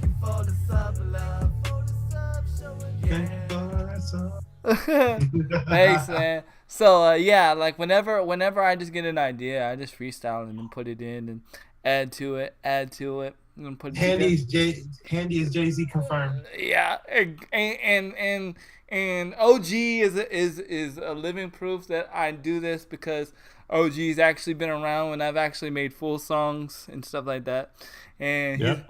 he was actually at one of my rap battles a long time ago. Remember that Yeah. back in the day? That was a lifetime ago, yeah. Yeah, that was a lifetime ago. I actually won the contest and everything. It was pretty cool. Mhm. It's pretty nuts. But anyway, back to what I was saying. We were talking about H1Z1. Yes, sir. And the backpacks, like pretty much, the backpacks, like the first grade backpack is like, it gives you like one extra weapon slot, and then the military grade backpack gives you like 2 weapon slots, and then like there's like different levels of armor because like I said before, they take away the crafting, which I was kind of disappointed. I understand why they took away the crafting in the console because it would make it more complicated, but to me that's what made H1Z1 stand out, was like being able to craft your own weapons and craft your own armor and stuff and helmets, while you're in battle. But I get it. But so instead of crafting, you have like different level of armors. I believe all the way you have up to level 5 armors, and they have specifically made it to where your game mode is only gonna your games are gonna last 15 minutes tops. That's how quick the games are. It's very quick and high paced. They also have supply drops. The graphics look really, really freaking good. They fixed some stuff with the police car, because I don't know if you noticed, like when you watch people on the PC version and how they get behind the police car and they head glitch. They got rid of that, where you can't head glitch behind the police car no more. And there's just a bunch of other small little stuff. So again, if you haven't played H1, or if you played H1 on the PC and you're like, well, I've already played H1Z1 on the PC, I already know what you're getting into. It's a totally different game. Here's where H1 has like the advantage, right? Here's where H1 has the advantage. They've seen what Fortnite's done on console, and they've seen what PUBG has done on console. So they know the do's and the don'ts. They have the hindsight. So I will be kind of excited to see what H1 does. I'm excited to play it. I haven't even checked my email yet because I don't even want to be disappointed. I'm probably gonna check my email on stream, off stream, because just in case I get disappointed and I can't play H1. But just know, if I do get to play H1 and I'm not able to stream it much, I'm going to be making YouTube videos on it, just because it's time to do some different kind of stuff, man. Different kind of stuff. But without further ado, before I get into my major topic of what I'm sad about and what went on, I'm going to let OG go on with some mobile news, some mobile gaming news. Go ahead. Ooh, okay. So before I go on mobile gaming news, I have to do my advertising right now because apparently there's some stuff that they put online and I have to talk about it. So this just in. Summer Games Done Quick. You ever heard of this before? You ever heard anybody advertise this? Yes, I have. Yeah. Oh, you have? Yes, I have. Really? Yes. That's really interesting. Check this out. If you look up on Google SGDQ 2018 schedule, the list of what games they're playing is already there. Hey, I just went through it. I was like, oh, you gotta be kidding me. So, yeah, I was kind of looking through the list. I got some good title. I'm not going to spoil it right now. But what I do want to tell you is anybody that wants to go, apparently they actually have registration information if you ever want to attend. So just to give you an idea, the event date is June the 24th to July the 1st. It's going to be in Bloomington, MN. Is that like Maine? Is that right? Yo, thank you for that host, man. Appreciate you. Yeah, I think it's Bloomington, Maine. I think that sounds about right. It's going to be a total attendance cap is 2,250 spots. That's how much the maximum capacity is going to be to attend this event. Attendance cost is $65. Well, actually, it was $65 if you registered before May the 1st. So it's going to cost you more if you want to go now. It's going to be at the Doubletree Hilton in Bloomington. Doubletree is a fantastic hotel. Magic says that's Minnesota. And Crew Dog says, holy cow, Chick 6 Live host you. That's really cool. Really? That's cool. Oh, wow. That's freaking awesome. Oh, nice. And he was showing me all the hosts I have. I have a lot of freaking hosts right now. Oh my More Jesus. hosts than you can keep up with. I know. Thank you guys so much. Breaking. And thanks for the correction, too, by the way. Angela came in with breaking news, y'all. She came in with breaking news. Go ahead, read New it. Twitch Prime skin and dance is live on Fortnite. Ooh, well. Uh-oh. 40 hosts? Man, that's crazy. Well, if you have Twitch Prime, if you got Amazon Prime, all you got to do is link your Amazon Prime to your Twitch account. And once you do that, you'll get your free skins on Fortnite. But without further ado, you could also subscribe to your favorite streamer for free. It doesn't have to be me. It would be much appreciated if it was me. But if not, you can go sub to somebody else. Any person you like. Any person you like. I'm going to have a freaking OG record that for me, so every time I do ! Prime, I don't have to do the Prime spill. I'm gonna have OG do it for me. There is a Bloomington, Illinois. There is also a Bloomington, Minnesota. Oh, there is. Okay. Yeah, there is a Bloomington, Illinois as well. Okay. Well, apparently it's everywhere. It's everywhere. Thank you for that host, by the way, Angela. But go ahead and finish there, Mr. Sorry about that. Mr. Oh, you're good. It's all good. But yeah, Minnesota, then thanks for the correction. It'll still be at the Doubletree. And the room rates for those who are attending range from $120 per night up to $150 per night. $150 gives you the night for a poolside cabana room. $120 is just for a single double bed, and $139 per night is for a single plus a cot overflow block. That one sounds like a rap song. Cot overflow block. Anyway, gonna be the new lyrics on the new Handy Kill Cam album coming soon. Yeah, it's gonna be a coming song. soon. My Album. And of course, the charity is going to be for Doctors Without Borders. Mm-hmm. So just be prepared to throw your money at the screen. I know I'm going to do it. I don't know for how much. We'll see when we get there. One day, we're going to go there. Yes. Just to chill and relax for the week. Just go there. I'm down. Like I said, you can get a room, go straight to the convention and we don't have to be there like the entire day, but we can go for some of our favorite games, be there for the hype. That's on my bucket list. Definitely gonna do it. We've already done 2 things on your bucket list, man. Let's go for number 3. I'm down. Yeah. And then and then we're gonna go E3 too, man. We're gonna go to E3 one day. Even though it's not that exciting that it used to be because you had to be privately invited or invited to go to E3, we're gonna go. Yeah. Yeah. Yes. Me and OG were actually disappointed that E3 got open to the public. We understand that it was we respect it, but we kind of enjoyed the fact that it was like, you had to be like invited to go because it had more. What's the word? It had more. It was more exclusive. Yeah, more exclusive that way. But one day we'll go. One day we'll go. One day. Speaking of which, that is coming this pretty soon. E3, Yeah, it is actually. I believe E3, I think the 17th, I want to say. Is it? Let's see. let's go ahead and look that up.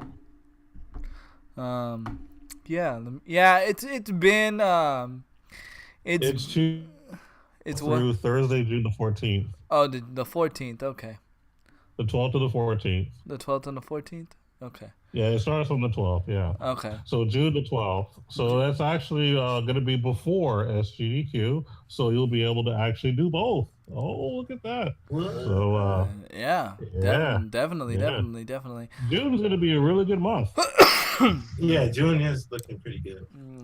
June's looking pretty solid. I have a feeling it's going to be a lot of I think a lot of the games that are going to be coming out most of them is going to be battle royale saturated a little bit, but I'm looking forward to see. I'm also looking forward to see the new Call of Duty release.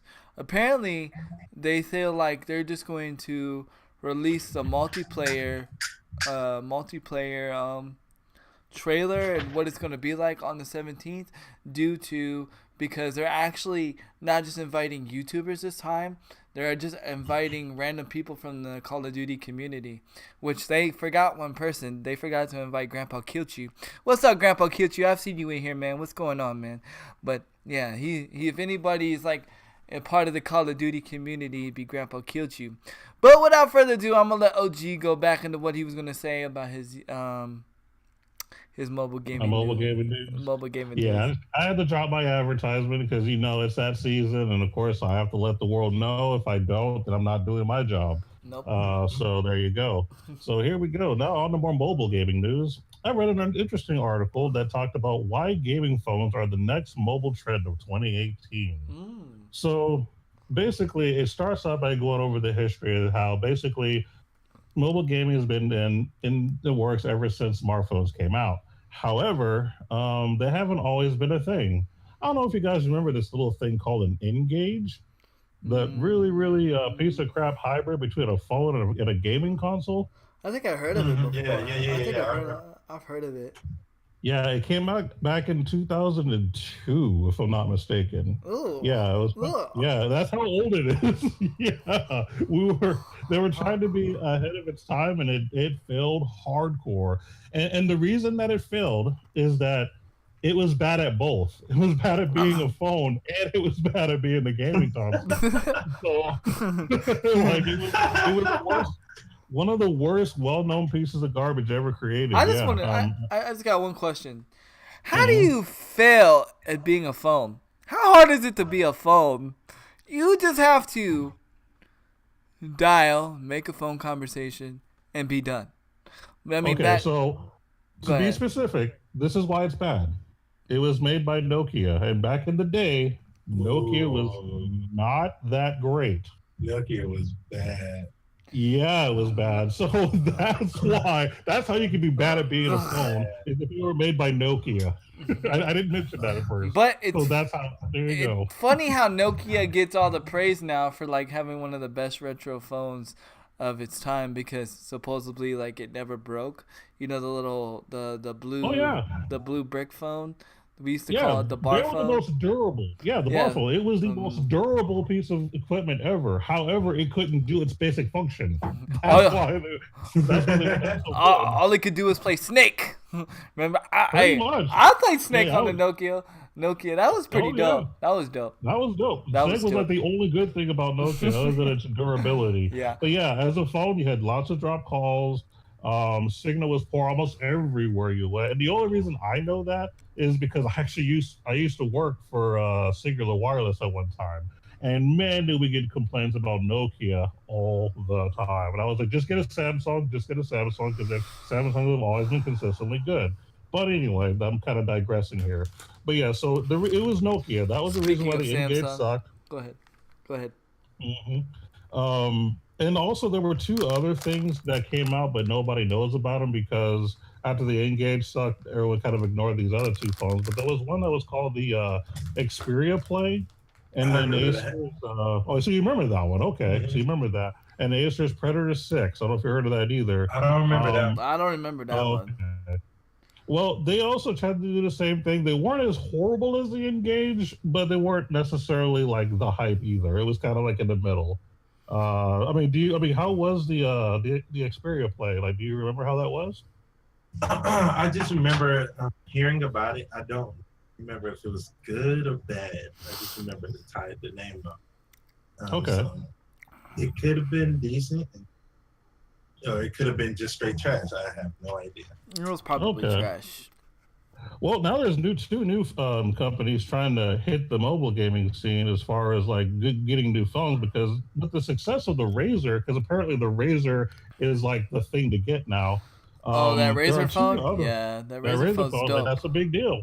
That thing is dope. We kind of talked about it in one of the previous episodes. It was last week, I believe. But yeah. I think it could have been. But there's a new one called the Nubia Red Magic. And I'm probably pronouncing this wrong, but the Xiaomi Black Shark. Those are like the two new mobile devices that are coming out. Lots of storage, lots of speed. I'm not going to go over the specs. You can just look them up. But basically what they're doing is they're making phones to primarily be a smartphone, but they're adding a few extra things to help become a good gaming thing as well. And it kind of goes over in the article, what does a gaming phone actually need?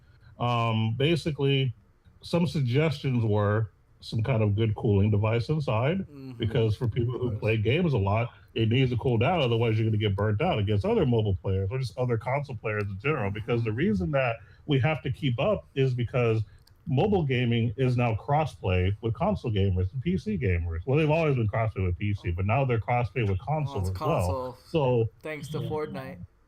Yeah, thanks to Fortnite. So now that we have all these things to actually play with, we got to be able to keep up with them, because they can just play all day long, no problem. When you're using a phone, that stuff heats up. Yeah. So they're talking about doing lots of things to kind of help cool off your device while you're gaming, and all kinds of things to kind of, help push the edge for the mobile gamers so that they can like have long term.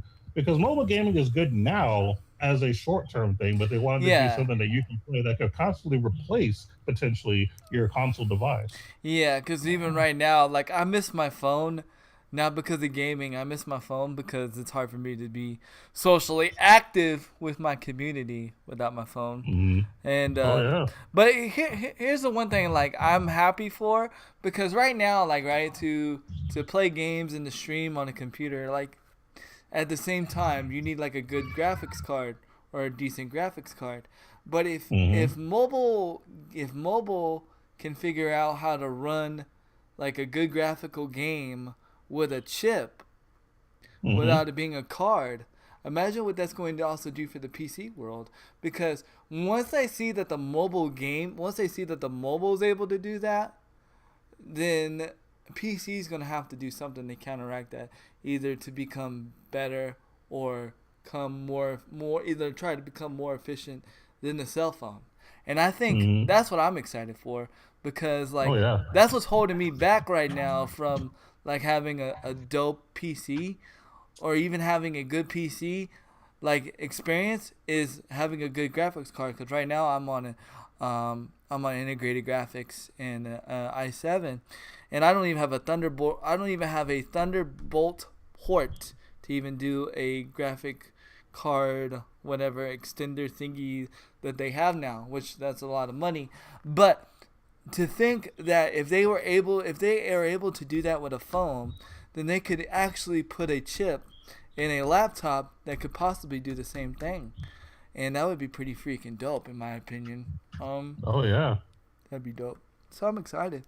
I'm excited. Yeah. We're Excited. coming a long way. We Yeah. really are. Like like I said, me being the mobile gaming guy, this makes me feel happy. Like I need to actually like one day just say screw it and throwing money at the screen and get one of these better phones and really see how far it goes. Because if I'm going to talk about it, I need to use Well, it one don't get day. a Note 8 because apparently they die for no reason and they don't know. No, don't say that. I'm just saying. I'm just saying.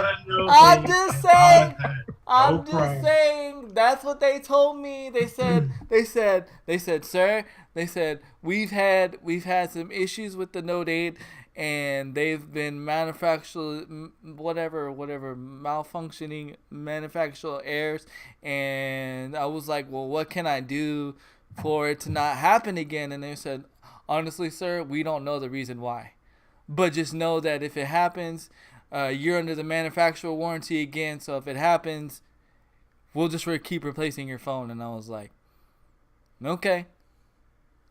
So I mean, the Note 8 is one of the top 3 as far as best mobile devices to game on. So I mean, I'm not going to talk crap about it. no, I'm not talking crap about it. I'm just saying be careful because that's what Samsung told me, and that's what they told me. Like they don't know. Like they just know that it's been happening, and they don't know what's triggering it. They just said they just told me this. They just said don't charge your phone overnight, and I was like, but like when am I supposed to charge my phone? You know what I mean? So I think what I'm gonna do is like I'm just gonna turn my phone completely off, and then try charging it overnight. But that's what they told me. They said it's something to do with charging it overnight, and they said it doesn't happen with all phones. It just happens with some phones, and we don't know what triggers it. And I was like, well, okay. Okay. So what they just said, that's actually a thing with a lot of mobile devices. You're actually not supposed to charge most of your devices overnight. There's something inside that triggers something. It messes up your battery life and potentially makes where your battery could short or some other stuff. So that's actually a thing that I learned a few years ago. So that has been a thing. There are some phones nowadays that counteract that where you can charge it overnight, but I don't know which ones those are. But yeah, that actually is an issue with a lot of smartphones. It's not just what you have. And they were like, what puzzled them is like the phone works. Like even the screen was responsive. Like the screen wouldn't come on, but I can answer my phone when you called me because I knew where the thing was. Because that's how much I know my phone. And like he did it, and they did it, and they're like, "How is the screen responsive, but it's not turning on?" And they're like, and then that's like, well, maybe if we replace the screen, and they went and tried to replace the screen, and it still didn't work. And they're like, bro, we don't know what's wrong with your phone. We just got to give you a new one.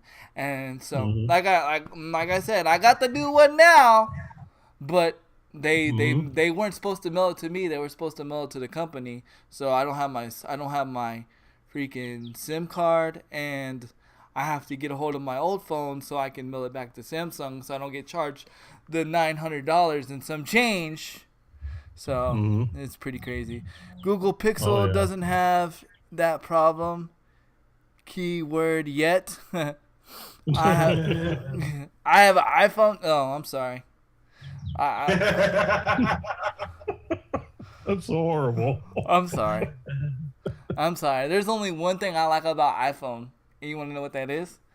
They have an app that you can download, and it was kind of like an extension. And basically, if you subscribe to people on Twitch, you can use your emotes.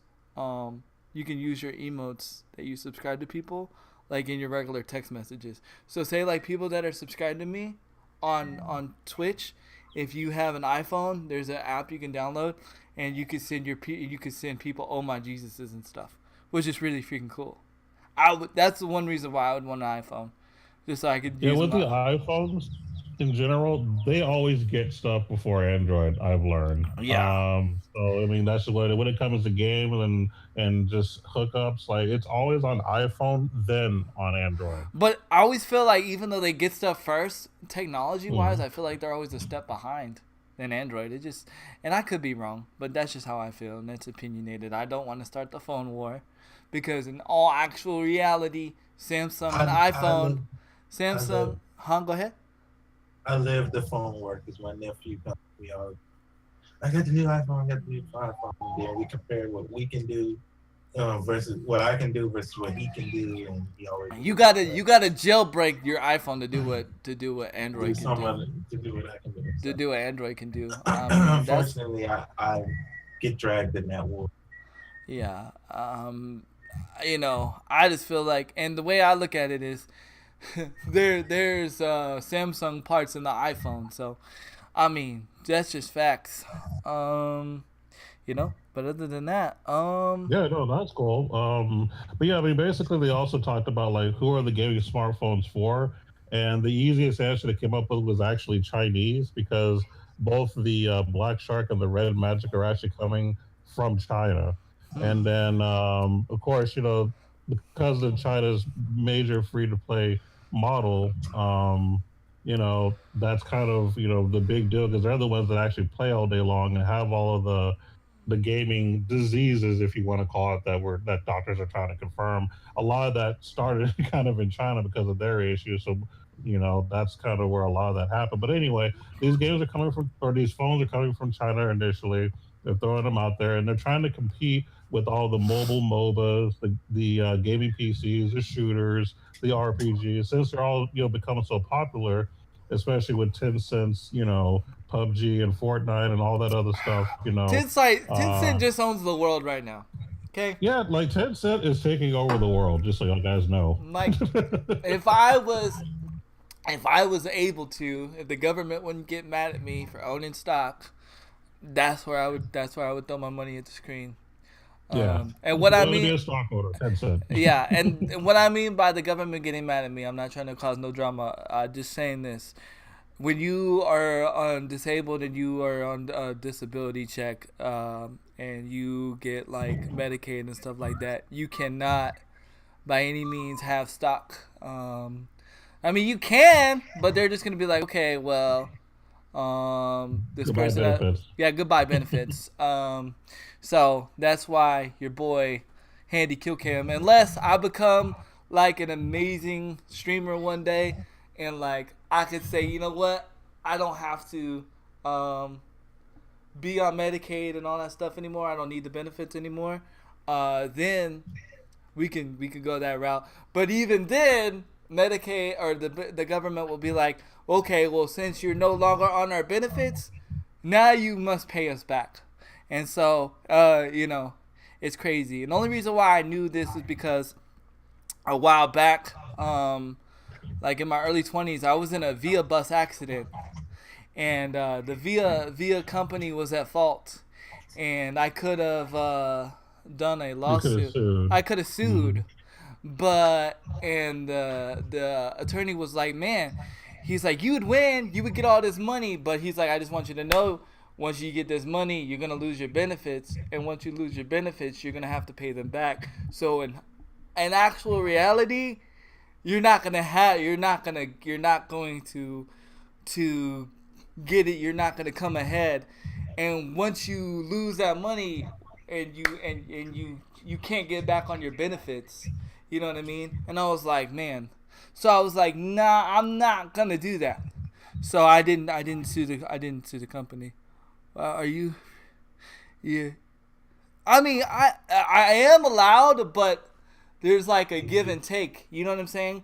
Like, I can do it, but it would be advised against me to do it because it would hurt me in the long run unless I was like financially well off. You know what I'm saying? Protein. Better make sure protein publicly traded. All right, I know, right? So you just got to be careful when you do that stuff when you are on disability and stuff like that. Trust me, been dealing with that stuff for a long time. It sucks, but it's understandable, I guess. It makes some sense, I guess. You just deal with what God gives you, and you just love it anyway. Got to deal with it. But yeah, that's just a little side quest for people to know and understand that, people feel like sometimes, it's easy, but it's not sometimes. You gotta give what you can get and deal with it. Deal with it, man. But yeah, that's crazy though, man. I was gonna say when you were talking about the Chinese phones, China has like the better phones, anyways. They also got great rice. Yeah, they do. I knew that was gonna make you laugh. You know what my favorite rice is. You know what my favorite rice is? I like fried rice. I like fried rice. And, I'm sure you do. And some wontons and yeah. Yep. For those that don't know, that's an inside joke, but yeah, some fried rice. Mhm. Go back. And are we ready for me to get into this topic? Because it's about to get really Yeah, deep. go ahead. Do it now. It's Drop about it now. to get really deep, and I know it might get debative. So get your debate hats on, and just know that even if it becomes a debate, we all love each other in the end. So there's no drama I hate here. you already. Yeah, I hate you too. I hate you too. I've hated you for 20 years, man. No, I'm just kidding. You're good. Hashtag unsub. Hashtag unsub. Handy.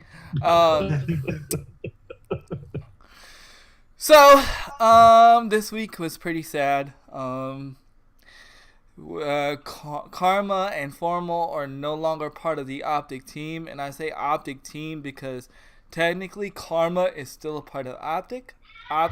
He is now a full-time streamer for Optic. And Karma has went to Karma is still a streamer for Optic, and Formal is officially a pro team player for LG. Another $10 donation. Let's go. Hey. Man, thank you so much. Hey, what? Hey, throw your money at the screen. Got my pockets on. Man, let's go. Wow. Man. You guys know. You guys realize that, like, you guys are going to end up paying for my SNES Classic that I want to get soon. So I appreciate that. And That's my next big thing. he said, damn, F the government. Take this investment, son. I got you, bro. I got you. Hey, you're helping my SNES Classic fund, so thank you, guys. I appreciate nonsense. that. Take this investment, son. I got you, man. Appreciate you. Definitely. So Karma is no longer part. He's streaming for Optic, and Formal is now on LG. If you go to the Optic Gaming YouTube, they kind of did a little farewell video, I guess. I wouldn't call it a farewell video only because Formal and Karma did not get to say anything.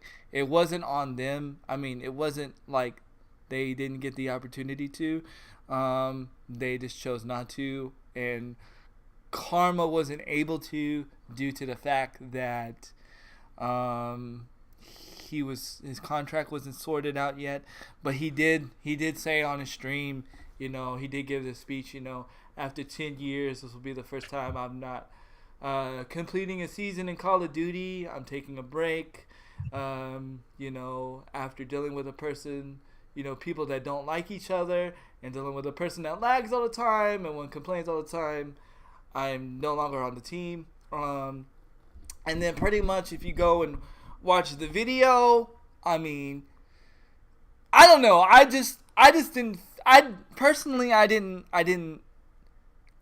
like the video, of course, because, I like Vision. But I didn't like how, personally, Seth and Crim6 went about it. Just because, personally, I was raised this. If a person is not there to defend themselves like that, you shouldn't talk about it like that.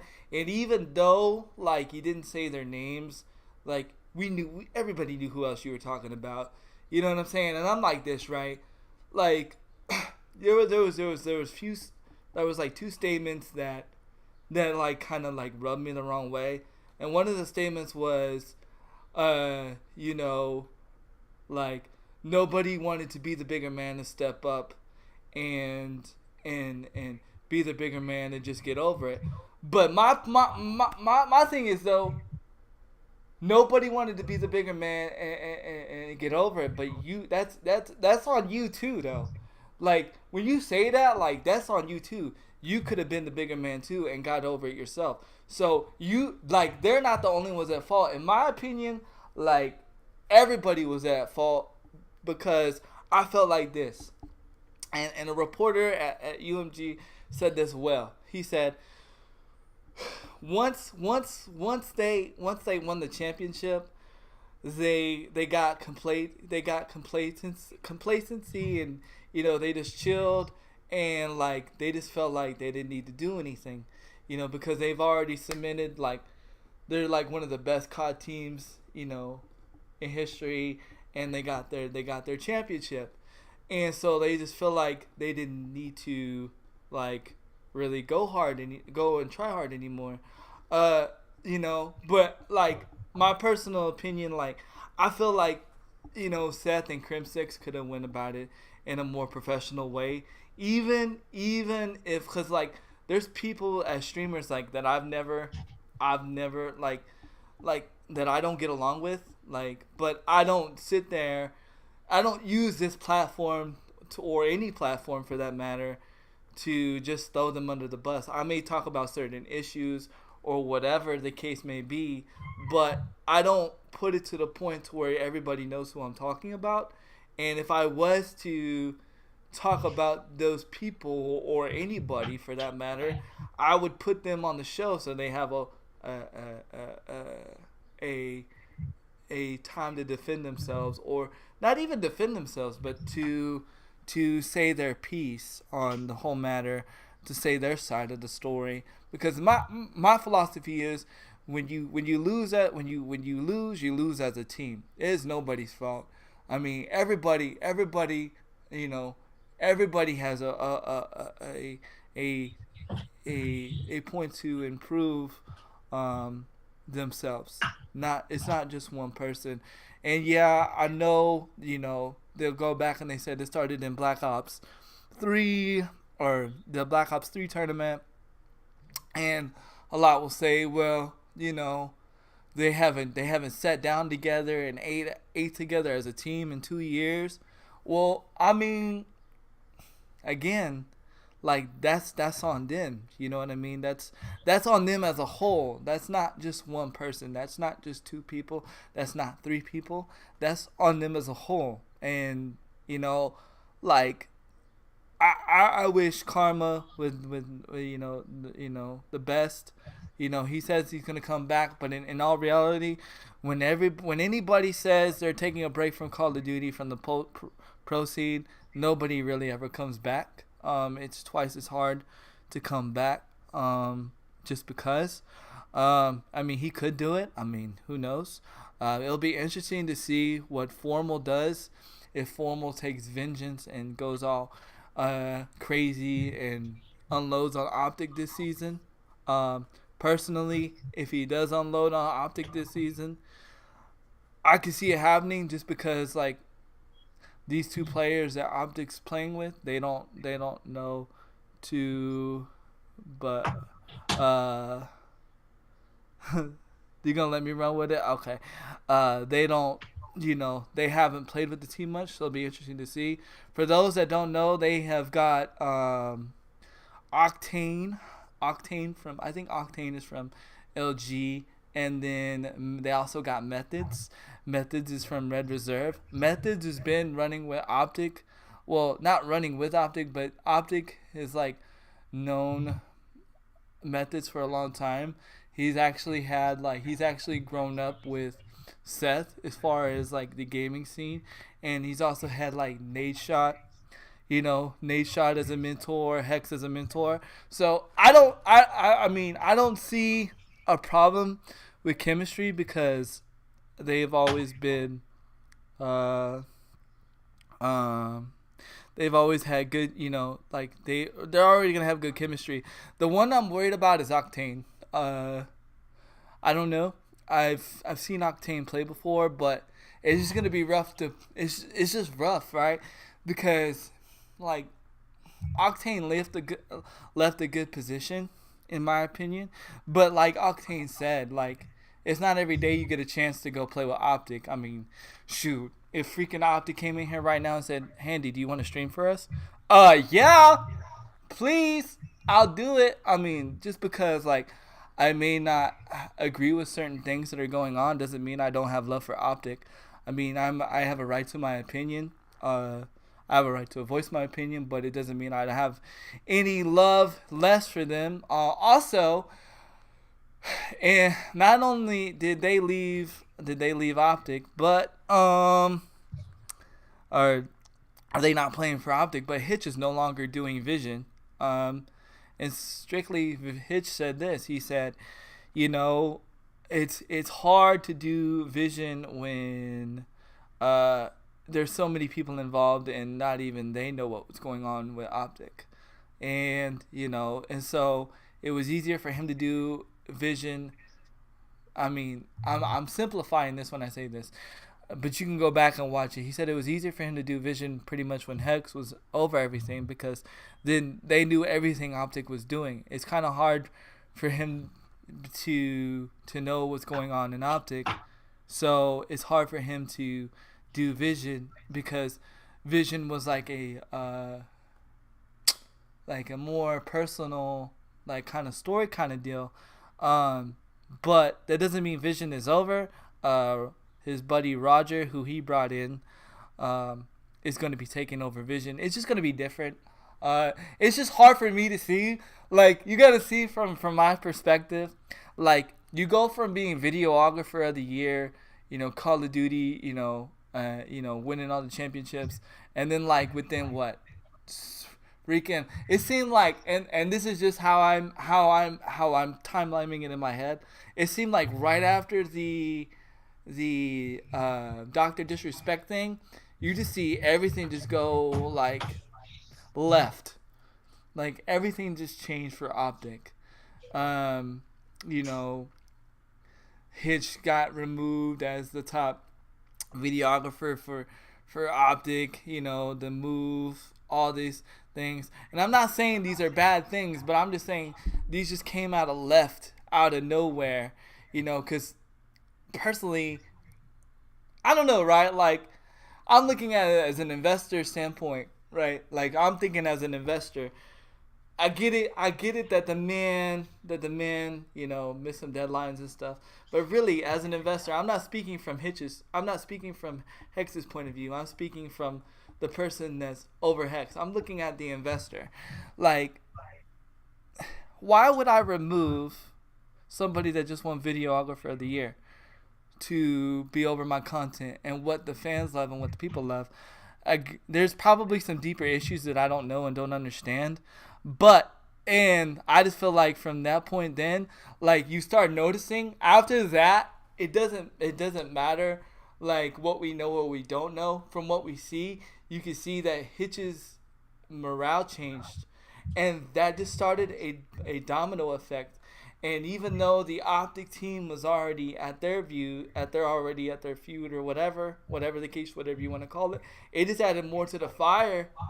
And it's like, man, and it just sucks just for me to see as an Optic fan, because like Optic is the reason why I started playing Call of Duty, as far as like you know, from a competitive scene, and like not like trying to play competitive as far as MLG, but like they got me like hyped to play competitive, you know, just seeing that and stuff. And investors' point of view, how much money am I making you?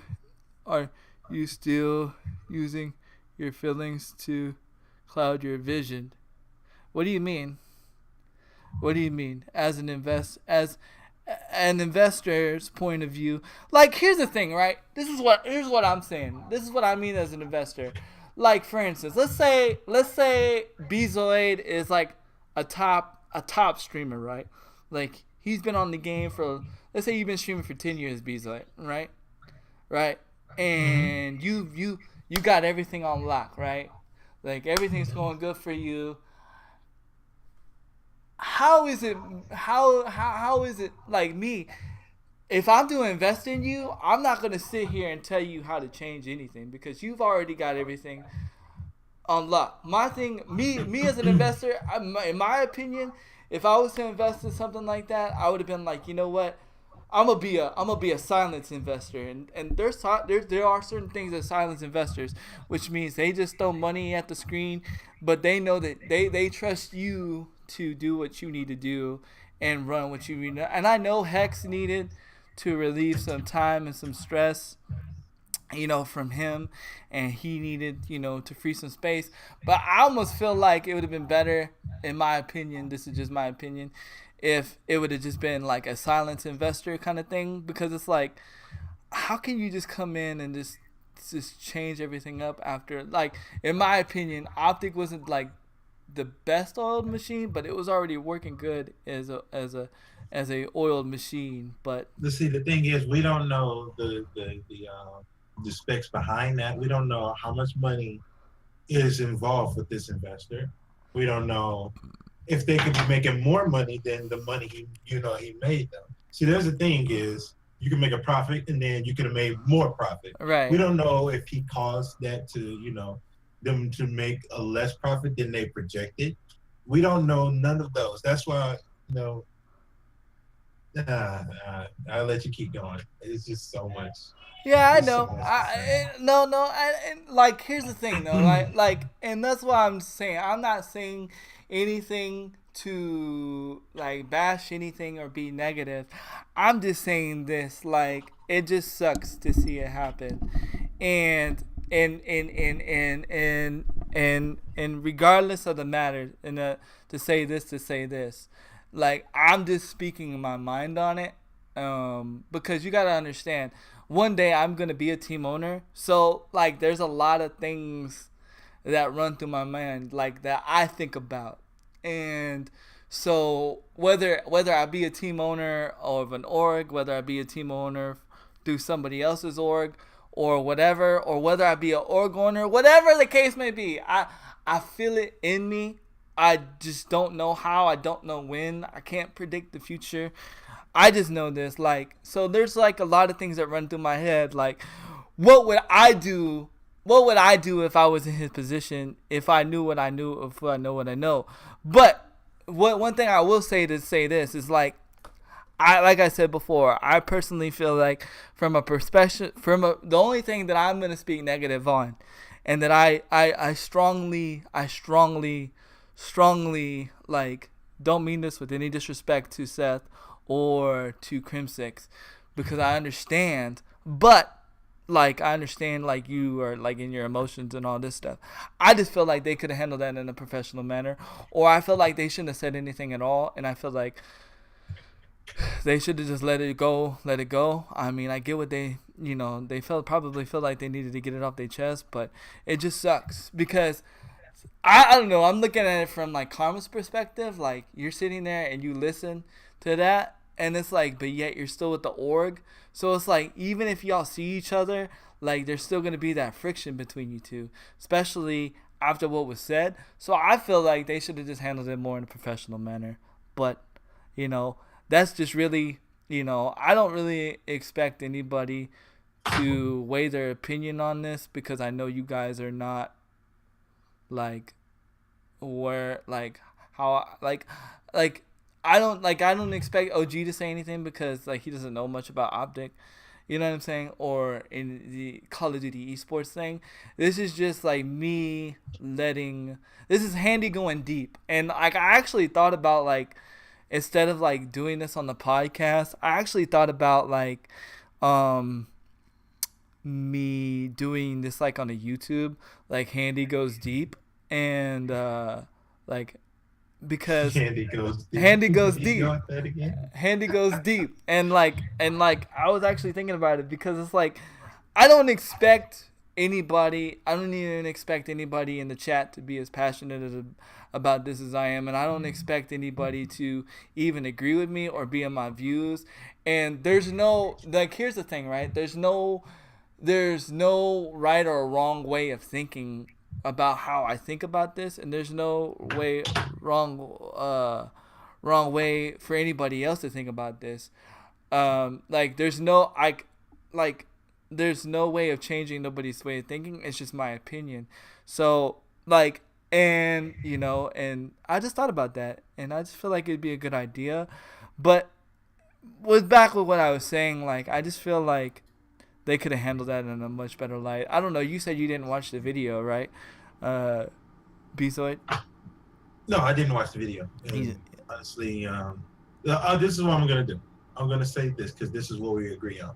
How they handled it and not having all the members there and talking about it, don't agree with that because that sucks. Not having the all sides. Right. So basically, like me and you, we're talking about it now. We don't got the full story, Right. and we're never gonna get the full story. No, we're not. Never gonna get the full story. We're No. only gonna get side's opinion of the story. Well, So- we're only gonna get what they want to release to us. What they want to release to What us, they want to, exactly. and that's the same thing with when the whole Seth and Nate shot thing happened. Like nobody really knew about it when Seth and Nate shot were around, or when when Nate shot left. We only are just now hearing about it now, and again, it's only because what they want to release. Go ahead. And so we definitely agree on that. They should have had everybody or not did it at all. But then after that is where I go, you know what? It's just too much. Yeah. It's just too much. It's just all that stuff too much. I don't care enough of that. Yeah. I care about the games that we play. I care about seeing great competition and tournament. And so that's what I'm focusing on. Because I as you were stating how you was feeling, I started thinking to myself, if some of my favorite tournaments players from FGC stopped going to tournaments, how I would feel. And then I remember Dominion retired. And then I remember Pierre Barra retired. And I said, okay, so what?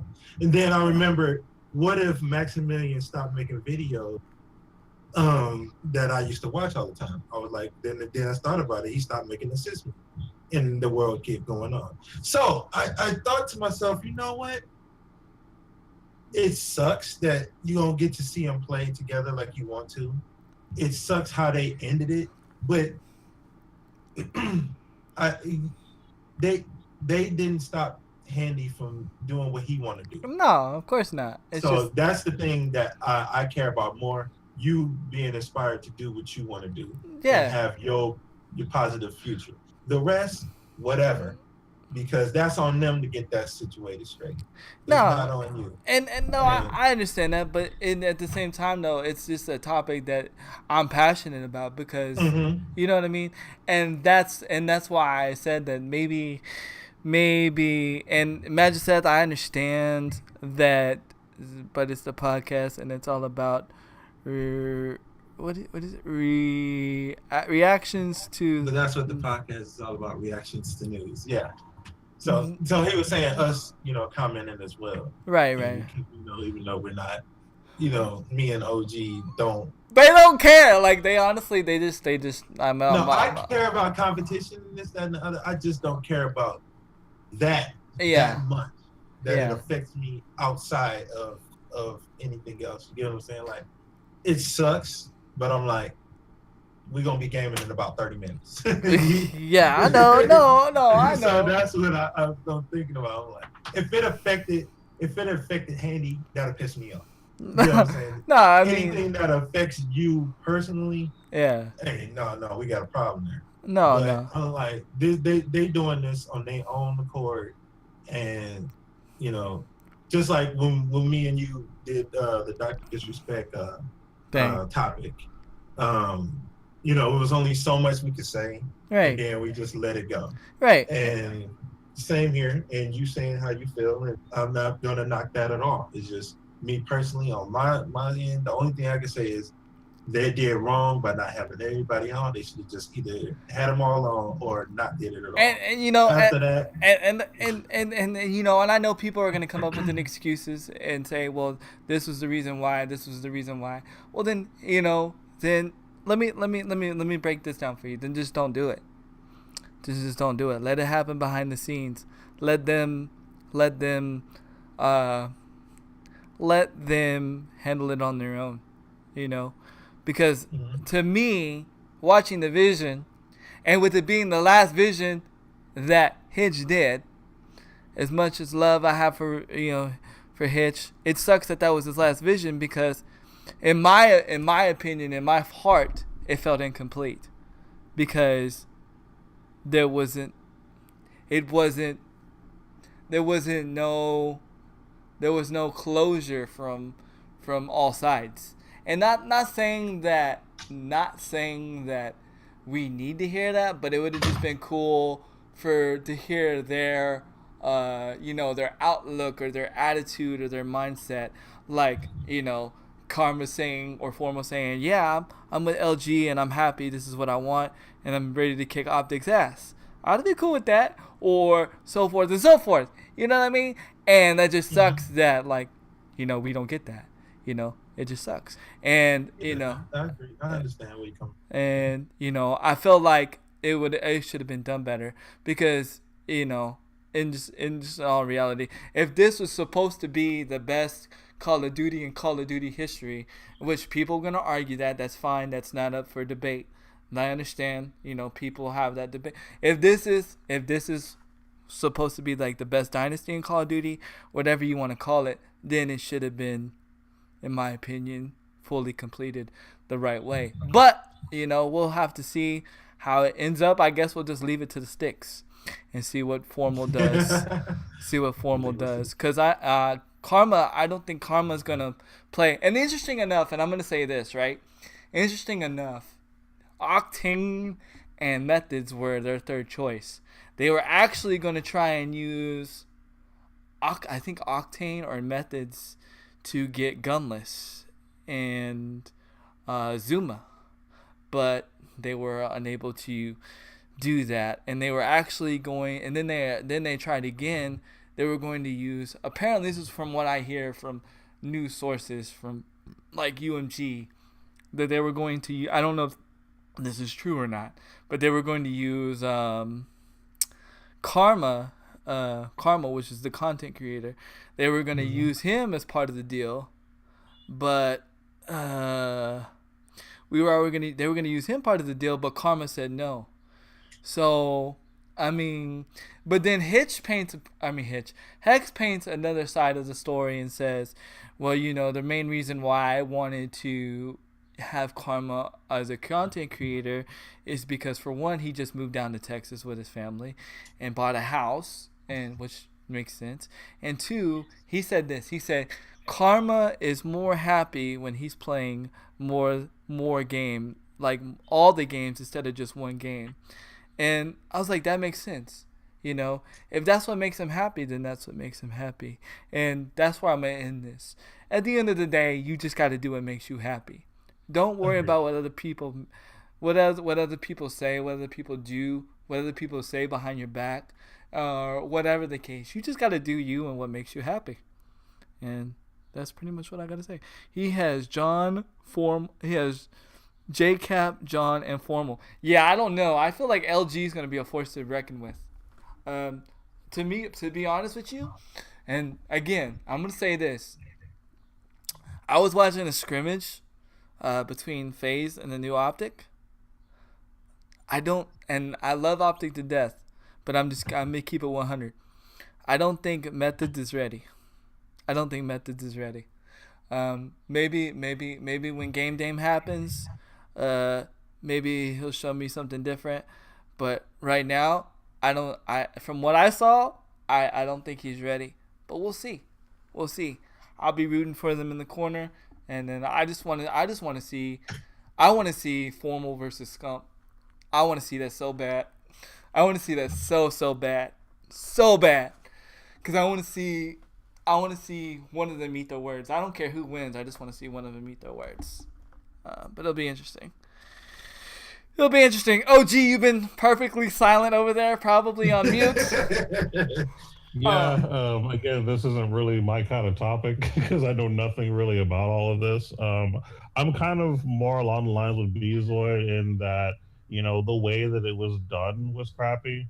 But at the end of the day, just like he said, gaming life goes on Yeah. kind of a thing. Yeah. Like, Yeah. and the funny thing about Beeswood is he brings up people I'm familiar with too. Like, he talked about like if Maximilian stopped making videos. I used to follow Maximilian as well, which is really interesting. I didn't know that you knew about him, so that's pretty legit. Oh, yeah. But he's actually pretty good at his videos. He used to get me hype about some fighting games too, so like I'm down with that. But yeah, I mean, like, yeah, if someone like Maximilian was to stop doing videos altogether, if like Justin Wong just said I'm done with fighting games altogether, I'd be like, man, that sucks. You know, he had a pretty good legacy, but then I'd move on with my life afterward. But I would still recognize that he was a big deal. I mean, because he did a lot for this fighting game industry as far as hype videos and just how consistent he was, whether he won the whole thing or not in his tournament. He was like, you heard his name and you knew good things were coming. Right. So and that's why I understand where Handy's passion is, because this is a group he follows, and it's what got me into Call of Duty. Like no lie, like no Optic, no Call of Duty, like, and that's just because because back then I didn't have an Xbox and all this stuff, and so I just had ways to hear about Optic. And I remember my first Optic video I watched. I believe it was Optic Midnight before she was with Optic. It was her sniping video on Modern Warfare 2. And I was like, man, I gotta own that. And my friends had Call of Duty 4 and all that, but I didn't know how big of a deal Call of Duty was because, okay, let's face it. The person that I saw play Call of Duty 4 was David Mason, and he back then. I mean, he's not really. He likes video games, but he's not into video games as much as we are. Like, yeah, he's more casual. He's more casual. So like, he doesn't eat and breathe them, right? Like, I mean, so like, I didn't understand the hype of Call of Duty, but then once I watched an Optic video and watched an Optic montage, and I was like. This is a sport. This is becoming a sport. I was like, man, what if this could be me? Because back then I was young and didn't understand, all that. And I was like, man, what if this could be me? So I remember I got Modern Warfare 2 on the Xbox 360, and I would just grind for days. And remember, these are times we didn't see each other for a while. And I would just grind that game. Grind it. And I was like, man, I'm going to be the best at this game. But it didn't happen that way.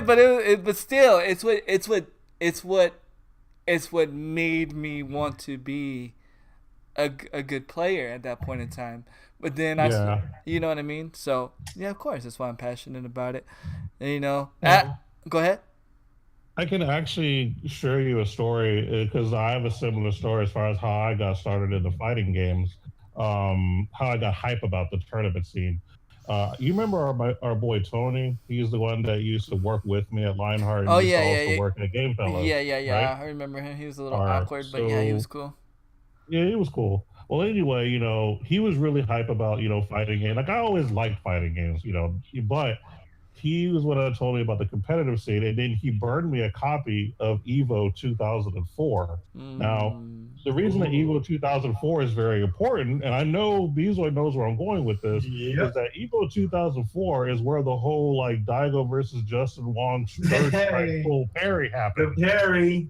And in my opinion, that is probably the most epic fighting game moment in history. I don't think anything will ever top that. Even though you can debate that all you want, but I think that's always going to be number one. Well, anyway, he's the one that burned me a copy of that entire tournament and let me have it so I could watch it to see what all the hype was about. And when I saw that, the whole thing, and I saw that one match between Justin and Daigo, I was just like, oh my god, this is what competitive fighting game is like. I want a piece of that pie. And that's why I actually started training really hard on third strike so I could be good at tournaments too. And I was actually doing well locally. I just didn't make it to the majors. But either way, like it gave me that passion for fighting games, just watching the tournament and those people play. So I feel you, bro. I know exactly what you're talking about.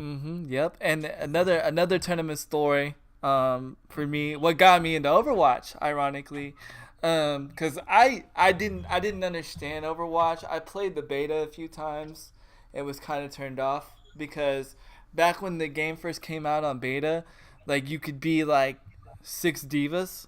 You could have like 6 divas on one team, and Yep, remember the 6 Torbjorns? and yeah, or the 6 Bastions, and I was just like, this is stupid, right? And so I would only play it like when it was like free on the weekends or when the beta was out. And then it was not this PAX that just passed, but it was the last PAX that came to San Antonio, PAX South. It was 2017, and there was a tournament. And I didn't really know much about the competitive scene in Overwatch. I didn't really pay attention to it because I was like, oh, it's PC. What do I care? I can't play PC.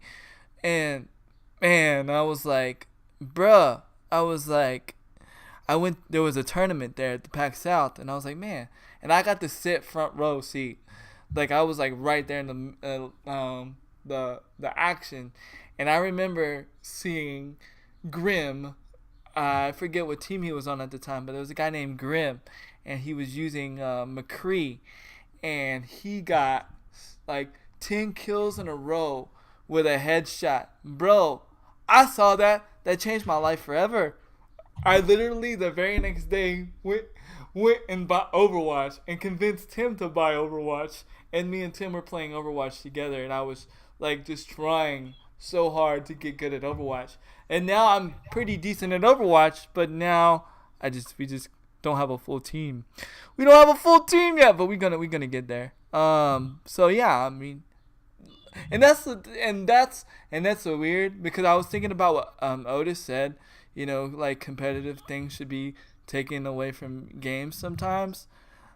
Like, I understand it and I get it, but at the same time, if they were gone, then there would be no reason. Like, that's what got me into the games, was the competitive sides of gaming. I don't even that's what even got me into GoldenEye and Perfect Dark was our tournaments.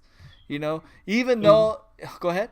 You gotta see where she's coming from, though. Yeah, no, that's what I said. Even though I don't fully agree with that, I see where she's coming from. The thing that Odie's mean when she said that is games should be for fun, and people are taking the fun out of it. And yeah, you know, there are people like you, like me, who want to get as best as we can, who want to be ranked and like PvP and this and that. But there are people who just want to get on after work or school and stuff and just want to play a dang on game and enjoy themselves. Right. That's what it is, a video game. So I can understand where she come from. It's just you gotta try to remember, you gotta please not just you gotta please the whole fan base.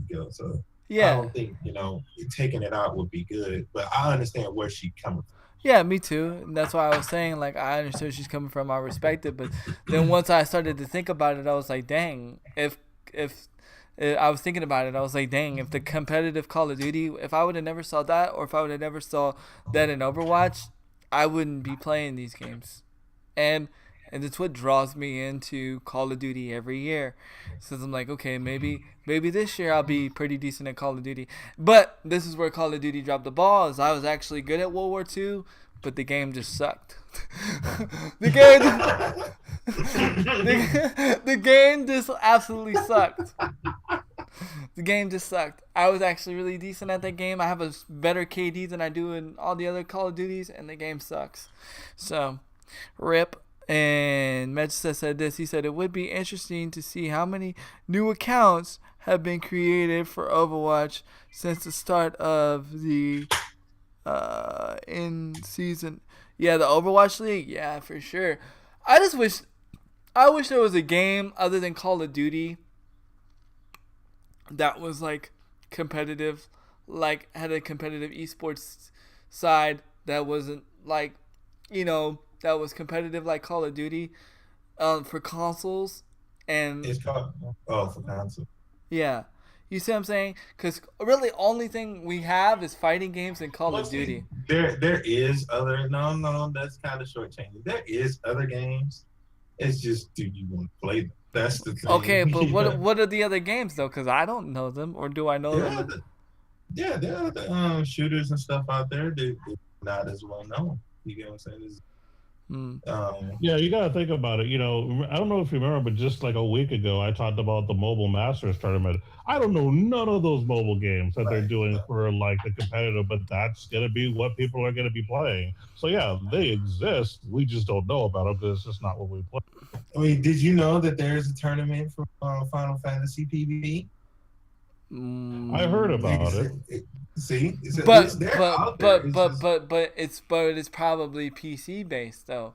See what I'm saying? The tournament. no, it's not PC based. Oh, it's not. I'm surprised. PS4 and PC.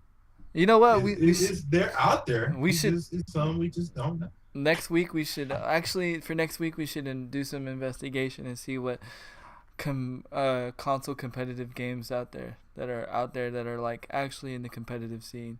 You can't if you sign what if you wait. I have to see the rest because I think she was talking. You can if you sign up. Competitive gaming and casual fun gaming should be separate servers. And then Magic said, then though, what stops those in competitive servers from crossing over to casual ones?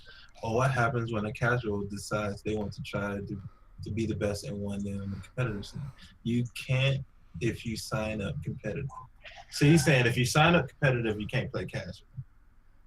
That's what you're saying? So you're saying you'd have to make two accounts, and that's what Overwatch is trying to stop doing is people making Smurf accounts. Because Overwatch doesn't like Smurf accounts. Yeah, I can tell you what I do. I can tell you what I do to Smurf account. You want to know what I do to Smurf account? Since I have nobody to play with on Xbox, right? Really on Overwatch. So what I do is I try different characters and different my Xbox competitive Overwatch is new characters that I haven't tried or different techniques that I haven't tried, and then on the PlayStation I play serious. That's what I do since I got it on both systems, and I just do it like that. But I mean I get what you're saying, but I don't know. I don't think that I don't know. I don't. The thing is, though, Odie, you got to come up with a way to do it without being complicated. Right. And that sounds like a lot of complications. Right. Like, I understand where you're coming from. There are people that work 10 hours a day, got a family, come home, only can play 2-3 hours, and they're like, man, I don't want to sit here and deal with sweaties all day who play for 10 hours a day, just do nothing but grind in this game. I understand where she comes from, but you can't do it and make it complex. It's gotta be simple. Right. And like Magic said, like he does competitive season, like he did, because he did his placement matches for season 9, and then what he does is he goes back to casual and practices for competitive. Now I would have to counteract you, Magicef, because I can't practice for competitive in casual because people just play so different. But well, that's on certain games, but and then it also is on playstyle. Yeah, it's also on playstyles. He could be going back to practice on learning a different playstyle. You get what I'm saying? Yeah. Or learning a different character, or like my Sombra don't play the same as another Sombra, so he might learn a different style himself. I understand where you're coming from, but in any case, you got to do it where it's not hurting your player base. You're practicing more aiming, getting. Oh yeah. That's true. Otis says this: no, people who play comp makes the game so annoying and suck. Well, then, so you're saying I'm annoying and I suck. That's pretty much what you're saying. Because I play the game. I play Overwatch competitive. I don't care if there's a rank mode. I'll try it once. I don't care. I mean, you never know. That might be the game I excel at. You know. And that's why I play H1Z1. The way I go about thought process is when I play a game, my first thing is having fun at said game. My second thought process is if there is a competitive mode, is that what I want? You know what I'm saying? Do I want to be the guy that's like the asshole who's just trying to, win, or am I just, trying to enjoy and then get as good as I can? You get what I'm saying? There's a difference trying to get as good as you can versus being Right. the asshole just trying to get wins. Right. And So there and this goes to my little side quest thing, and this goes on to what we're saying are talking about competitiveness. There's some semi big streamers that are saying Overwatch is dying due to because you can't play competitive because you know how basically they're saying you can't tank in the game no more because you have McCree stun, you have what's her name stun, and snipers, baby girl. and what? There's another one. Bridget's stuns. Bridget stuns. And so they're saying you can't tank no more. But I'm like this, man. I don't know about that. I think that's BS. Yeah, that's what I said too. Because I was gonna say, all you gotta do is counter it. And then he was complaining about how like you get stunned, and then when you get stunned, then what you call it comes in and hacks you. What's her name? Your character, Sombra. And they're like, and I'm like, well, I mean, at any rate, my opinion, I'm like, you just gotta just like kill them before they even get to you like that. I don't know. I don't know, but I don't think Overwatch is dying. I just think people what did I say? When Bridget comes out, there's gonna be a whole new meta, and people just gotta adjust to the whole new meta. And he says, I am sorry that I would make Overwatch suck for you. Yeah, I was gonna say I'd make Overwatch suck for you too, cause I still play it like it's competitive too. People will always cry about their usual strategies to win. Yeah, because that's the beauty of Overwatch, and that's one thing I will give Fortnite. The meta's always changing, except for the pump shotgun. I don't know what they need to do, but that's the thing about Overwatch. It's like the meta's always changing, and so you always have to adapt and like get better and learn the new metas and learn how to get by the new metas. And unfortunately, guess what, guys? There's not always going to be a video on how to get around the new metas. You got to figure it out yourself, and sometimes you just got to do it. But without further ado, I don't know if anybody else got anything they want to speak of, but I am done on my end. That was all my news, considering I didn't get to play H1Z1, and I've been without a phone for a long time. So I'll say what I have for next week, so I'm good for this week. all right, cool. Yeah, cool. I'm pretty good. This was kind of a down week as far as new. But I think I have something for next week better. All right. I will make an announcement. Please remember, I believe next Thursday is the 17th.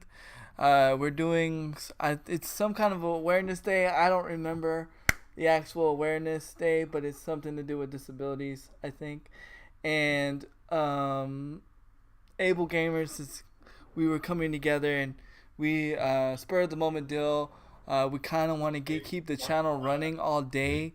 So they said if I know anybody that just wants to stream for that day after me and wants to come and run with it, we could do it and just have fun and have a good time.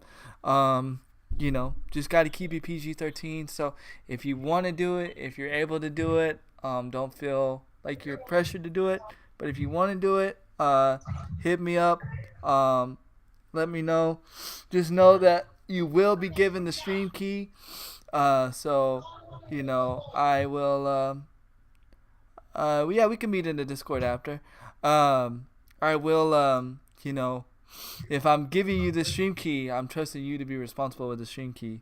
And if I feel that you're not responsible enough, I'm not giving you the stream key. That's just how it's gonna be. Cause it's gonna fall on me if something happens to the channel. So, so if you are able to do it and you want to do it, let me know.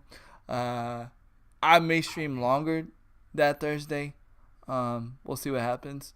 So that there's not a big gap. We'll see what happens though. But without further ado, I will let OG get us out. All right, ladies and gentlemen, thank you once again for tuning in to the next episode of the OG podcast. Talked about lots of wonderful subjects, and I hope you're ready again next week at 10 a.m. Central as we dive deep into what's going on in the gaming industry, whether it be mobile, consoles, PC, who knows? Even if people are suing the crap out of each other, we'll be covering it. That's just what we do. We'll give you our opinions. We'll give you a little bit of facts as well. And then we'll just kind of move on from there as we go back and forth on how we feel. Other than that, tomorrow, guess where Handy Killcam is going to be? That's right, ladies and gentlemen. He's going to be chilling with his homies. He's going to be representing for the Handy Squad. That's right. You heard of this thing called Able Gamers? That's right. He's going to be over there doing his thing and showing awareness. So be sure to tune in. I hear Bezoid's also in the neighborhood streaming as well. Don't be missing him. Don't do that. You better keep watching him do his thing. He's doing big things in the industry. You better get on that train. The hype train is real. But hit up Bezoid when he starts streaming. And of course, you know, your boy OG Krunks, guess what he's doing? Oh, it's a YouTube? That's right. The one YouTuber who is still constantly doing his thing. I'm still going to be posting my Shadowverse videos, card games galore, and I got so many more demos coming that you're not going to be able to keep up. But I appreciate it if you can. So yes, keep on watching us. The Pod Squad is live. The Pod Squad is here, and we're here to stay. So you guys keep gaming, and y'all take it easy. And Take care, y'all. take care, Keep y'all. gaming, y'all. Magic said I will give you permission to come into this channel once I stop streaming.